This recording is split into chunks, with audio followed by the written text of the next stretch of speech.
ಬ್ರಹ್ಮರ್ಷಿ ಪಿತಾಮಹ ಪತ್ರಿಜಿ ಸರ್ಗೆ ನಮಸ್ಕಾರ ಮಾಡುತ್ತಾ, ಸ್ವರ್ಣಮಾಲ ಮೇಡಮ್ಗೆ ನಮಸ್ಕಾರ ಮಾಡುತ್ತಾ, ಪ್ರಕೃತಿ ಮಾತೆ ಭೂಮಾತೆಗೆ ನಮಸ್ಕಾರ ಮಾಡುತ್ತಾ ನಾವು ಈ ದಿನದ ಅನುಭವ ಹಂಚಿಕೆಯನ್ನ ಶುರು ಮಾಡೋಣ. ನನ್ನ ಹೆಸರು ಉಮಾದೇವಿ. ನಾನು 1998ರಲ್ಲಿ ಧ್ಯಾನಕ್ಕೆ ಬಂದೆ. ಧ್ಯಾನಕ್ಕೆ ಬರೋಕ್ಕಿಂತ ಮುಂಚೆ ನನ್ಗೆ ತುಂಬಾ ಧ್ಯಾನ ಮಾಡ್ಬೇಕಂತ ಅನಿಸ್ತಿತ್ತು. ಭಗವದ್ಗೀತೆಯಲ್ಲಿ 6ನೇ ಅಧ್ಯಾಯ ಧ್ಯಾನ ಯೋಗ ಅಂತ ಇದೆ. ಅದ್ರಲ್ಲಿ ಎಲ್ಲಾ ವಿಷಯನೂ ಕರೆಕ್ಟ್ ಆಗಿ ಕ್ಲೀನ್ ಆಗಿ ಕೃಷ್ಣ ಕೊಟ್ಟಿದ್ದಾನೆ. ಕಣ್ಣು ಮುಚ್ಚಬೇಕು, ಆಲೋಚನೆಗಳನ್ನ ಮಾಡಬಾರ್ದು, ಒಳ ಹೋಗುವ ಉಸಿರು ಹೊರ ಬರುವ ಉಸಿರನ್ನ ಗಮನಿಸ್ಬೇಕು. ನೀವ್ ಎಷ್ಟು ಧ್ಯಾನ ಮಾಡಿದ್ರೆ ಅಷ್ಟು ಶಕ್ತಿಯನ್ನ ಪಡಿತೀರಿ. ಮುಂದಿನ ಜನ್ಮಕ್ಕೆ ಆ ಶಕ್ತಿ ಕಂಟಿನ್ಯೂ ಆಗುತ್ತೆ. ನೀವು ಬಿಟ್ರುನು ಅದ್ರಿಂದ ಏನು ತೊಂದ್ರೆ ಆಗುತ್ತೆ ಅಂತಾನು ಅನ್ಕೋಬೇಡ್ರಿ ಅಂತ ಎಲ್ಲ ಹೇಳಿದ್ದಾರೆ. ಆದ್ರೆ ನಮ್ಗೆ ಏನು ವಿಷಯ ಗೊತ್ತಿರುತ್ತೆ ಅದನ್ನ ಆಚರಣೆನಾಗ ಇಡೋದಕ್ಕೆ ಪ್ರಯತ್ನ ಪಡೋದಿಲ್ಲ. ಇನ್ನೊಬ್ರು ಫೋರ್ಸಬಲ್ ನಮ್ಗದ್ ಹೋಗ್ಬೇಕು, ಈ ರೀತಿ ಮಾಡ್ರಿ ಅಂತ ಹೇಳಿದಾಗ ಮಾತ್ರ ಮಾಡ್ತೀವಿ. ಆ ರೀತಿ ಆಚರಣೆನಾಗ ಇಟ್ಟಿಲ್ಲ. ಆ ನಂತರ 1998ರಲ್ಲಿ ಒಬ್ಬ ಶಾರದಾ ಗೋಪಾಲ್ ಅಂತ ಶಿವಮೊಗ್ಗದಲ್ಲಿ, ಅವರು 5 ನಿಮಿಷ ಅಷ್ಟೇ ಧ್ಯಾನ ಕಲಿಸಿದ್ದು. ಕಣ್ಣು ಮುಚ್ಕೊಳ್ರಿ, ಕಣ್ಣು ಮುಚ್ಕೊಂಡ್ರೆ 80% ಎನರ್ಜಿ ಉಳಿಯುತ್ತೆ. ಕೈ ಕಟ್ಕೊಂಡ್ರೆ 10% ಎನರ್ಜಿ ಉಳಿಯುತ್ತೆ. ಕಾಲ್ ಕಟ್ಟಿದ್ರೆ 10% ಎನರ್ಜಿ ಉಳಿಯುತ್ತೆ.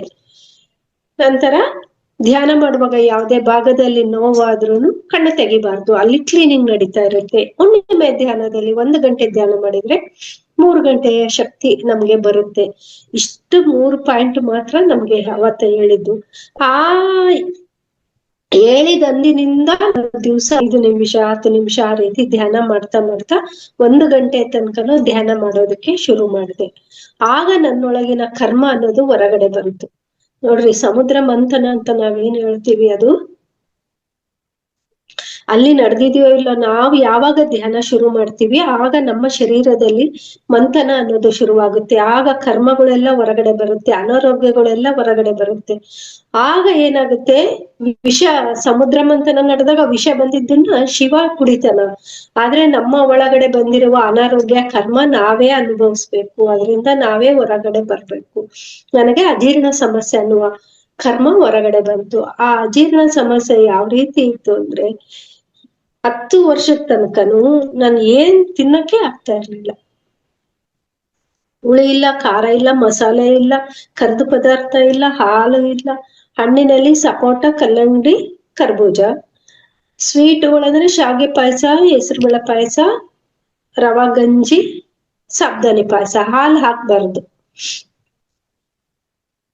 ಮತ್ತೆ ರೊಟ್ಟಿ ಚಪಾತಿನೂ ತುಂಬಾ ಕಡಿಮೆ. ತುಂಬಾ ಹಸುವಾಗುವಾಗ ಮಾತ್ರ ಅದು ಬಿಸಿ ರೊಟ್ಟಿ ಚಪಾತಿ ತಿನ್ಬೋದು, ಇಲ್ಲಾಂದ್ರೆ ಅದು ಇಲ್ಲ. ಇಡ್ಲಿ ದೋಸೆ ಅದನ್ನು ಇಲ್ಲ. ಬಿಸಿ ಬಿಸಿ ಅನ್ನ ಒಂದು ಸ್ವಲ್ಪ ಉದುರು ಆಗ್ಬಾರ್ದು. ಹೋಳಿಗೆ ಕಡುಬು ಏನೂ ಇಲ್ಲ. ಅನ್ನ ಒಂದು ಚೂರು ಉದುರಿದ್ರು ಅವಾಗ್ಲೇ ನನ್ಗೆ ಹೊಟ್ಟೆಗ ಗುಡು ಗುಡು ಗುಡು ಅಂತ ಶುರುವಾಗ್ತಿತ್ತು. ಆ ರೀತಿ ಮೆತ್ತಗಿರೋದು. ಉಪ್ಪು, ಅರಿಶಿನ, ಸ್ವಲ್ಪ ಮೆಂತೆ ಪುಡಿ, ಜೀರಿಗೆ ಪುಡಿ, ಬೇಳೆನಾಗ ಹಾಕೋದು. ತರಕಾರಿಗಳು ಎಣ್ಣೆನಾಗ ಫ್ರೈ ಮಾಡಂಗಿಲ್ಲ. ಸೊಪ್ಪು ಸಹಿತ ಕುಕ್ಕರ್ನಾಗ ಕುದ್ದಿದ್ದಾದ್ರೆ ಮಾತ್ರ ಜೀರ್ಣ ಆಗತ್ತೆ. ಬೆಳಿಗ್ಗೆ ಟಿಫನ್ ಅಂದ್ರೆ ಬರೇ ಗಂಜಿನೇ. ಒಂದಿಷ್ಟು ಉಪ್ಪು ಹಾಕೊಳ್ಳೋದು ಗಂಜಿಗೆ, ಇನ್ನೊಂದಿಷ್ಟು ಬೆಲ್ಲ ಹಾಕೊಂಡು ಕುಡಿಯೋದು. ಆ ಮಜ್ಜಿಗೆ ಉಪಯೋಗಿಸಿದ್ರು ಸಹಿತ ಹಾಲಿನ ಮೇಲಿನ ಕೆನೆ ಎಲ್ಲ ತೆಗೆದಿರುವಂತ ಮಜ್ಜಿಗೆನ ಮಾತ್ರ ಕುಡಿಬೇಕು. ಆ ಮಜ್ಜಿಗೆನೂ ಕುಡಿಯಲ್ಲ. ಒಂದಿಷ್ಟು ಮಂಡಕ್ಕಿ ಇಲ್ಲ, ಅವಲಕ್ಕಿ ಇಲ್ಲ, ಏನು ಬೇಕಂದ್ರೂ ಯಾವುದು ಇಲ್ಲ. 10 ವರ್ಷದ ತನಕ ಆ ರೀತಿಯಾದ ಆಹಾರ ಪದ್ಧತಿಯಲ್ಲಿ ನಾನಿದ್ದಾಗ ನನಗೆ ದೇಹ ನಿಶಕ್ತಿ ಆಗೋಕ್ ಶುರುವಾಯ್ತು. ದೇಹದೊಳಗಿನ ಪ್ರೋಟೀನ್ಗಳು ಎಲ್ಲಾ ಕಡಿಮೆ ಆಗೋದಕ್ಕೆ ಶುರುವಾಯ್ತು. 10 ವರ್ಷ ಆಗಿದೆ ಅಂದ್ರೆ ನನಗೆ ಯಾವ್ದು ಪಿರಮಿಡ್ ನಲ್ಲಿ ಧ್ಯಾನ ಮಾಡಿದ್ರೆ ನಮ್ಗೆ ಆರೋಗ್ಯ ಬೇಗ ಸಿಗುತ್ತೆ, ನಮ್ಮ ನೆಗೆಟಿವ್ ಹೋಗುತ್ತೆ, ಅವೆಲ್ಲ ಏನು ಗೊತ್ತಿಲ್ಲ. ಜ್ಞಾನ ಗೊತ್ತಿಲ್ಲ. ಪುಸ್ತಕಗಳು ಓದಿಲ್ಲ, ಪತ್ರಿಜಿ ಸರ್ನ ನೋಡಿಲ್ಲ, ಯಾವುದೇ ಜ್ಞಾನನೂ ಇಲ್ಲ, ಯಾವ ಪುಸ್ತಕನೂ ಓದಿಲ್ಲ. ಆ ರೀತಿ ಆದಾಗ ಹಂಗೆ ನಾನು ಊಟ ನನ್ನ ಕಂಟ್ರೋಲ್ ಅಲ್ಲಿ ಇಟ್ಕೊಂಡಿದ್ದಕ್ಕೆ ನಾನು ಯಾವುದೇ ಆಸ್ಪತ್ರೆನಲ್ಲಿ ಅಡ್ಮಿಟ್ ಆಗಿಲ್ಲ. ಇಲ್ಲ ಅಂತಂದ್ರೆಗಿನ ನನ್ನ ತರ ಅನುಭವಿಸೋರು ಬಹಳ ಜನ ಬಹಳ ಸರಿ ಆಸ್ಪತ್ರೆಗಳಿಗೆಲ್ಲ ಅಡ್ಮಿಟ್ ಆಗಿದ್ದಾರೆ. ಆದ್ರೆ ನಾನು ಏನು ಜೀರ್ಣ ಆಗೋದಿಲ್ವೋ ಅದನ್ನ ತಿಂತಾ ಇರ್ಲಿಲ್ಲ. ಆದ್ರೆ ಬೇರೆಯವರೆಲ್ಲ ಎಲ್ಲವನ್ನೂ ತಿಂತಾ ಇದ್ರು. ನನ್ಗೆ ಒಬ್ಬ ಜ್ಯೋತಿಷಿ ಹತ್ರ ಹೋಗಿದ್ವಿ, ನನ್ಗೆ ಈ ರೀತಿ ಆಗಿದೆ ಅಂತ. 2000 ಕಳೆದ್ರೆ ನಿನ್ಗೆ ಆರೋಗ್ಯ ಸಂಪೂರ್ಣ ಆರಾಮಾಗುತ್ತೆ, ನಂತರ ಯಾವುದೇ ಔಷಧಿ ಇಲ್ಲದೇನೆ ನಿನ್ಗೆ ವಾಸಿ ಆಗುತ್ತೆ ಅಂತ ಹೇಳಿದ್ರು. ಆ ಒಂದು ನಂಬಿಕೆಯ ಮೇಲೆ ನಾನು ಜೀವನವನ್ನ ಮಾಡ್ತಾ ಇದ್ದೆ. ತುಂಬಾ ನನ್ಗೆ ಸುಸ್ತಾಗ್ತಾ ಇತ್ತು.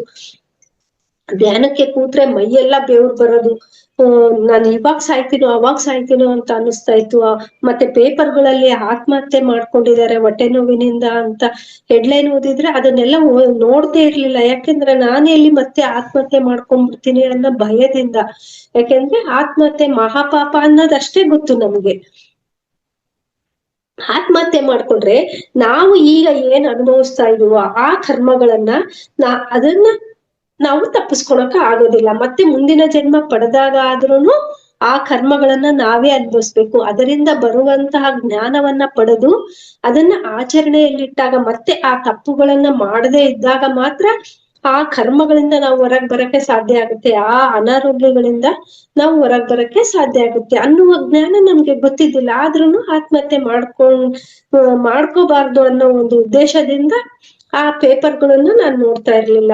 ಆದ್ರೆ ಎಷ್ಟೇ ಪರಿಸ್ಥಿತಿನಲ್ಲಿ ಇದ್ರೂ ಸಹಿತ ನನ್ಗೆ ಆರಾಮಾಗುತ್ತೆ ಅನ್ನುವ ಒಂದು ಆಲೋಚನೆಯಿಂದ ಮಾತ್ರ ನಾನು ಇದ್ದೆ. ಆಗ 10 ವರ್ಷ ಹೋಯ್ತು. ರಾಯಚೂರು ನನ್ನ ತಾಯಿ ಮನೆ. ಅಲ್ಲಿ ಇಲ್ಲೂರ್ ಜ್ಯೋತಿ ಅವ್ರ ಮನೆಯಲ್ಲಿ ಸುರೇಶ್ ಸರ್ ಅನ್ನೋರು ಬಂದಿದ್ರು ಹೈದರಾಬಾದಿಂದ. ಅವಾಗ ಅವ್ರು ಹೇಳಿದ್ರು, ನಿನ್ನೆಲ್ಲಗೆ ತುಂಬಾ ನೆಗೆಟಿವ್ ಇದೆ, ಅದಕ್ಕೋಸ್ಕರ ಪಿರಮಿಡ್ ಅಲ್ಲಿ ಧ್ಯಾನ ಮಾಡಿದಾಗ ಮಾತ್ರ, ಬೆಂಗಳೂರಿನಾಗಿರೋ ಪಿರಮಿಡ್ ವ್ಯಾಲಿನಲ್ಲಿ 11 ದಿವಸ ಧ್ಯಾನ ಮಾಡಿದಾಗ ಮಾತ್ರ ಮುಂದಿನ ಏನಾದ್ರೂ ಬದಲಾವಣೆಗಳು ಆಗುತ್ತೆ ಅಂತ ಹೇಳಿದ್ರು. ಯಾಕೆಂದ್ರೆ 10 ವರ್ಷದ ತನಕನೂ ನನ್ಗೆ ಧ್ಯಾನ ಕೂಡ್ತಾ ಇದ್ದೆ ಆಗ್ಲಿ ಆ ಧ್ಯಾನದ ಎನರ್ಜಿ ಅನ್ನೋದೇ ಇರ್ತಾ ಇದ್ದಿಲ್ಲ. ಸುಮ್ನೆ ಕೂತ್ಕೊಂಡಿರ್ತಿದ್ದೆ. ಆ ಧ್ಯಾನ ಎನರ್ಜಿ ಬರುವಾಗ ನಮ್ಗೆ ದೇಹ ಬಿಗಿ ಆಗಿರೋದಾಗ್ಲಿ, ಕತ್ತು ವಾಲೋದಾಗ್ಲಿ, ಏನೋ ಮೈಯೊಳಗೆ ಒಂಥರ ಸಂಚಾರ ಆಗ್ತಾ ಇದೆ ಅಂತ ಅನಿಸ್ತಾ ಇರುತ್ತೆ. ಅವೆಲ್ಲ ಏನೂ ಆಗ್ತಾ ಇರ್ಲಿಲ್ಲ, ಸುಮ್ನೆ ಕೂಡ್ತಾ ಇದ್ದೆ. ಯಾವಾಗ ನಾನು ಪಿರಮಿಡ್ಗೆ ಹೋಗಿ ಅವಾಗ ಅವ್ರು ಏನ್ ಹೇಳಿದ್ರು, ನೀನು ಧ್ಯಾನ ಮಾಡುವಾಗೆಲ್ಲ ಎಲ್ಲರಿಗೂ ಸಾರಿ ಥ್ಯಾಂಕ್ಸ್ ಹೇಳ್ತಾ ಇರು, ನೀನು ಈ ಜನ್ಮದಲ್ಲಿ ಯಾರಿಗೂ ಎದುರು ಮಾತಾಡಬಾರ್ದು, ಗತ ಜನ್ಮದಲ್ಲಿ ಬಹಳ ಮಾತುಗಳನ್ನ ಆಡಿದೀಯಾ, ಅದಕ್ಕೋಸ್ಕರ ಈ ಜನ್ಮದಲ್ಲಿ ಮಾತಾಡಬಾರ್ದು ಅಂತ ಹೇಳಿದ್ರು. ನೋಡ್ರಿ, ಮೌನ ಅನ್ನೋದು ಎಷ್ಟು ಒಳ್ಳೇದು. ನಮಗ್ ಗೊತ್ತಿಲ್ಲದೆ ಎಷ್ಟೋ ಮಾತುಗಳನ್ನ ಆಡಿರ್ತೀವಿ. ನಾನು ಸಣ್ಣಕ್ಕಿದ್ದಾಗಿಂದನೂ ಯಾರಾದ್ರೂ ಬೈದ್ರೆ ಮಾಡಿದ್ರೆ, ನಮ್ಮಮ್ಮ ಬೈತಿದ್ದ, ಅವ್ರು ಬೈದಾಗ ನನ್ಗೆ ಎಷ್ಟು ಸಿಟ್ಟು ಬರ್ತಿತ್ತು. ನಾವೇನ್ ತಪ್ಪು ಮಾಡಿಲ್ಲಲ್ಲ, ನನ್ಗೆ ಯಾಕೆ ಇವ್ರು ಈ ರೀತಿ ಮಾತಾಡ್ತಾರ ಅಂತ. ಅವಾಗ ನಮ್ಮಮ್ಮ ಅಂತಿದ್ಲು, ನಿಮಗ್ ಗೊತ್ತಾಗಲ್ಲ, ದೊಡ್ಡವ್ರಿಗೆಲ್ಲ ಎದುರು ಮಾತಾಡ್ಬಾರ್ದು, ಸುಮ್ನೆ ಇರ್ರಿ ಅಂತ ಅಂದಾಗ ನಾವ್ ಸುಮ್ನೆ ಇರ್ತಿದ್ವಿ. ಏನು ಬರ್ತೈತೋ ಆ ಕರ್ಮ. ಯಾರು ನಮ್ಗೆ ಬೈತಾ ಇದ್ದಾರೆ ಅಂತಂದ್ರೆ ಯಾರು ಸುಮ್ನೆ ಬೈಯೋದಿಲ್ಲ. ಗತ ಜನ್ಮದಲ್ಲಿ ನಾವು ಅವ್ರಿಗೆ ಎಷ್ಟೋ ಬೈದಿರ್ತೀವಿ, ತೊಂದ್ರೆ ಕೊಟ್ಟಿರ್ತೀವಿ, ಅದಕ್ಕೋಸ್ಕರ ಈ ಜನ್ಮದಲ್ಲಿ ಅವ್ರು ಬೈತಾರ. ಅದು ಕರ್ಮ ಎಷ್ಟು ಇರುತ್ತೋ ಅಷ್ಟ್ರ ತನಕನೂ ಅವ್ರು ಬೈತಾರ. ಆ ಕರ್ಮ ಕಳೆದ್ಮೇಲೆ ಅವ್ರು ನಮ್ಗೆ ಬೈಯೋಕ್ಕೂ ಸಾಧ್ಯ ಇಲ್ಲ. 10 ವರ್ಷ ಆಗಿರ್ಬೋದು, 20 ವರ್ಷ ಆಗಿರ್ಬೋದು, 30 ವರ್ಷ ಆಗಿರ್ಬೋದು, ಆ ಕರ್ಮ ಕಳೆಯೋ ತನಕನೂ ಅವರು ಬೈತಾನೆ ಇರ್ತಾರ. ಅವಾಗ ಯಾರು ಏನಂದ್ರುನು ನಾನು ಮೌನವಾಗಿ ಇದ್ದಾಗ ತುಂಬಾ ಆರೋಗ್ಯವಾಗಿ ಇದ್ದೆ. ಯಾವಾಗ ನನ್ನ ಮದುವೆ ಆಯ್ತು, ನಂತರ ಅತ್ತೆ ಮನೆಗೆ ಬಂದೆ. ಅತ್ತೆ ಮನೆಯಲ್ಲೂ ಸ್ವಲ್ಪ ಮಾತುಕತೆಗಳು ಆದ್ರೆ ನಮ್ಮತ್ತೆ ಸ್ವಲ್ಪ ಬಹಳ ಜೋರಿರೋದ್ರಿಂದ ನಾನ್ ಮಾತಾಡ್ತಾ ಇರ್ಲಿಲ್ಲ. ಅವಾಗನು ನನ್ನ ಆರೋಗ್ಯ ಚೆನ್ನಾಗಿತ್ತು. ಯಾವಾಗ ನಮ್ಮತ್ತೆನೂ ಸತ್ತೋಗ್ಬಿಟ್ಲು, ಅವಾಗ ಇನ್ನ ಮನೆಗೆ ನಾನೇ ದೊಡ್ಡಕಿ, ನಾನು ಏನು ತಪ್ಪು ಮಾಡಿಲ್ಲಲ್ಲ ಅಂತ ಮಾತಾಡಕ್ಕೆ ಶುರು ಮಾಡಿದೆ. ಯಾವಾಗ ನಾನ್ ಮಾತಾಡಕ್ಕೆ ಶುರು ಮಾಡಿದೆ, ನಾವು ಒಂದು ಮಾತಾಡಿದ್ರೆ ಎದುರಿನಿಂದ 100 ಮಾತುಗಳು ನಮ್ಗೆ ಬರ್ತಾವ. ಒಬ್ರೇ ಕೂತ್ಕೊಂಡ್ ಮಾತಾಡಲ್ಲ. ಅವ್ರು ಹಿಂದಕ್ ಹೋಗಿ ಅವರ ಒಂದು ತಮ್ಮ ಸ್ಥಿತಿಯಲ್ಲಿ ಇರುವವ್ರನ್ನೆಲ್ಲ ಕೂಡಿಸ್ಕೊಂಡು ನಮ್ಮನ್ನ ಬೈದಾಗ ಆ ನೆಗೆಟಿವ್ ಎಲ್ಲ ನಮ್ಮ ಶರೀರದೊಳಗೆ ಹೋಗುತ್ತೆ. ಆ ಶರೀರದೊಳಗೆ ಹೋದಾಗ ಆಗ ನಮಗೆ ಆ ಶಕ್ತಿ ಅನ್ನೋದು ಬರ್ಲಾರ್ದಂಗೆ ಅನಾರೋಗ್ಯಗಳು ಅನ್ನೋದು ಉತ್ಪತ್ತಿ ಆಗುತ್ತೆ. 10 ವರ್ಷನೂ ನನ್ಗೆ ಧ್ಯಾನದ ಶಕ್ತಿನೇ ಬರ್ತಾ ಇರ್ಲಿಲ್ಲ. ಆಗ ಎಲ್ಲರಿಗೂ ಸಾರಿ ಥ್ಯಾಂಕ್ಸ್ ಹೇಳ್ಕೊಂತ ಧ್ಯಾನ ಮಾಡೋಂದ್ರು. ಪಿರಮಿಡ್ ವ್ಯಾಲಿಗೆ ಹೋಗಿ ಅಲ್ಲಿ ನನ್ಗೆ ಅವಾಗ ಏನು ತಿನ್ನಲ್ಲ, ನಂತರ ನನ್ಗೆ ರೂಮಿಂದ ಪಡ್ಸಾಲೆಗ್ ಬರ್ಬೇಕಂದ್ರೆ ಒಂದು ರೆಸ್ಟ್ ಬೇಕು, 4 ಮೆಟ್ಲು ಹತ್ತಕ್ಕಾಗಲ್ಲ, ಏನು ಮಾಡಕ್ಕಾಗಲ್ಲ. ಸತ್ರೆ ಸಾಯ್ತೀನಿ, ಬದುಕಿದ್ರೆ ಬದುಕ್ತೀನಿ ಅಂತ ಲಾಸ್ಟ್ ಪ್ರಯತ್ನ ಮಾಡೋಣ ಅಂತ ನಾವು ಪಿರಮಿಡಿಗೆ ಹೋದ್ವಿ. 3 ದಿವಸದಲ್ಲಿ ದಿನಕ್ಕೆ 6 ತಾಸು ಹಂಗೆ 7 ತಾಸು ದಿವಸ ಧ್ಯಾನ ಮಾಡ್ತಾ ಇದ್ವಿ. ಬೆಳಗ್ಗೆ ಧ್ಯಾನಕ್ಕೆ ಕೂತ್ಕೋವಾಗ ಎಲ್ಲಾರ್ಗು ಸ್ವಾಮಿ ತ್ಯಾಗಿಸ್ಬೇಕು ಅಂತ ಕೂಡ್ತಾ ಇದ್ವಿ. ನನ್ನೊಳಗೆ ನೆಗೆಟಿವ್ ಜಾಸ್ತಿ ಇದೆ ಅಂತ ಕಿಂಗ್ ಚೇಂಬರ್ಗೆ ಹೋಗ್ಬೇಡ ಅಂತ ಹೇಳಿದ್ರು, ನೀನ್ ಕೆಳಗಡೆನೆ ಕೂತ್ಕೊಂಡು ಧ್ಯಾನ ಮಾಡೋಣ ಅಂತ. ಆ ನೆಗೆಟಿವ್ ಅನ್ನೋದು ಏನಿರುತ್ತಲ್ಲ, ವಾಂತಿ ಮೂಲಕನಾದ್ರೂ ಬೇದಿ ಮೂಲಕನಾದ್ರೂ ಹೊರಗಡೆ ಹೋಗುತ್ತೆ. ಅದಕ್ಕೆ ಧ್ಯಾನ ಮಾಡುವಾಗ ನಮಗೆ ಏನೇ ಪ್ರಾಬ್ಲಮ್ ಆದ್ರೂ ಅದು ನಮ್ಮ ಒಳ್ಳೇದಕ್ಕೆ ಆಗಿದೆ ಅಂತ ಅನ್ಕೋಬೇಕಾಗ್ಲಿ, ಭಯ ಪಡೋ ಅವಶ್ಯಕತೆ ಇಲ್ಲ. ಆಗ 3ನೇ ದಿವಸ ನಮ್ಗೆ 2 ಕೈಯೊಳಗಿಂದ ಹಿಂಗ ಹಿಡಿದು ಎಳೆದಂಗೆ ಗಟ್ಟಿಯಾಗಿ 2 ಕೈಯಿಂದ 1 ಗಂಟೆ ಆ ರೀತಿ ಎಲ್ಲ ನೆಗೆಟಿವ್ ಹೋಯ್ತು. ಆ ರೀತಿ ಹೋಗಿದ್ದಾಗ ಅವಾಗ ನನಗೆ ಮತ್ತೆ ಧ್ಯಾನದ ಶಕ್ತಿ ನನ್ನ ಶರೀರದೊಳಗೆ ಬರೋದಕ್ಕೆ ಶುರುವಾಯ್ತು. ನೋಡ್ರಿ, ನಾವು ನೆಗೆಟಿವ್ ಅಂತೀವಿ, ಏನೇನು ಅಂತೀವಿ, ನಾನೇನ್ ತಪ್ಪು ಮಾಡಿಲ್ಲ, ನಾನೇ ಯಾಕೆ ಮಾತಾಡಬಾರ್ದು ಅಂತೀವಿ. ಗತ ಜನ್ಮಗಳಲ್ಲಿ ಏನೇನ್ ಮಾತಾಡಿರ್ತೀವೋ ಗೊತ್ತಿರೋದಿಲ್ಲ.